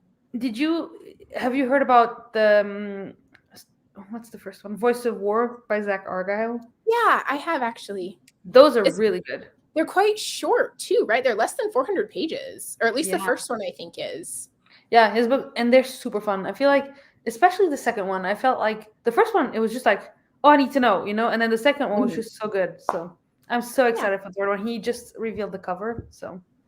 Yeah, I was actually really interested too. They are good, yeah. Yeah. And he is Hillary's from Bookborn's husband. I don't know if you know that. I know, I saw that. They're so cute. I think it was on Twitter. His picture. I've seen some of his posts and his pictures, them together. So. Yeah, they're so cute. And I was asking her, I was like, I don't want to bother him, but he's writing the third one, right? And she's like, yeah. And I was like, okay, good. Just making sure. Yeah, no, because I really liked his second book. And the other day I was randomly thinking about what happened in that book, and I was like, dang it, I really want the third one. Yeah, they're really fun. So it's true. And it's proof that you can have a really cool fantasy world and really fun characters, and characters that you care about, and you don't have to have like thousands upon thousands of pages, Yeah, it's true. Yeah, I feel like I'm gonna wait, especially on self-pub series. A lot of times I wait until the whole thing's out, just because they don't have a contract. Like, what if they can't finish because it's costing them too much money or something, right? You never know with the self-published ones. Yeah. Which I feel like is probably hurting them because they need it more. But I also I don't want to get invested in something that's not going to finish. So it's kind of it's hard. Yeah, for Elliot, I bought her book. I haven't read it yet, but I bought it. I actually bought it twice on accident. And she's like, oh, I can reimburse you. And I was like, no, it's fine. But I want to at least help them by buying them, Yeah. I think I want to buy Elle's book, but I don't know if she's going to finish it. It's been years, hasn't it? She said she is writing, but I don't know. Because it's been a really long time. I got to go look when that was published, because I feel like, buy but don't read. I feel like if there's a self-published author that I really want to support, then I could do that. But I think hers has been out for a while. Let me go look. Because it was out 2019. 2019. Oh, I guess it hasn't been that long. It must have just come out when I started watching her channel then. Yeah, and then her father passed away, so I it makes sense that she didn't. Oh, I'm jealous now. Oh, that is so cool. That is really cool. That is really awesome. Okay, that makes me feel better. I guess my other friend was also a beta reader for her book, which is how I found Ellie's channel. Yeah. So I like to support self-published authors, but I feel like I actually trust them less than traditional published authors to finish the series, because they don't have that support, like they have to do it all on their own. And so if things come up in their lives and they have other jobs and stuff. Yeah, of course, which makes sense. Yeah, totally. But I was just everything that happened with her dad. Yeah, exactly. Yeah. And I feel like that happens a lot with self-published authors, is like your regular life comes first a lot of times because it has to, Yeah. Like that's not your job. Like you can't make enough money doing that usually. For sure. Yeah.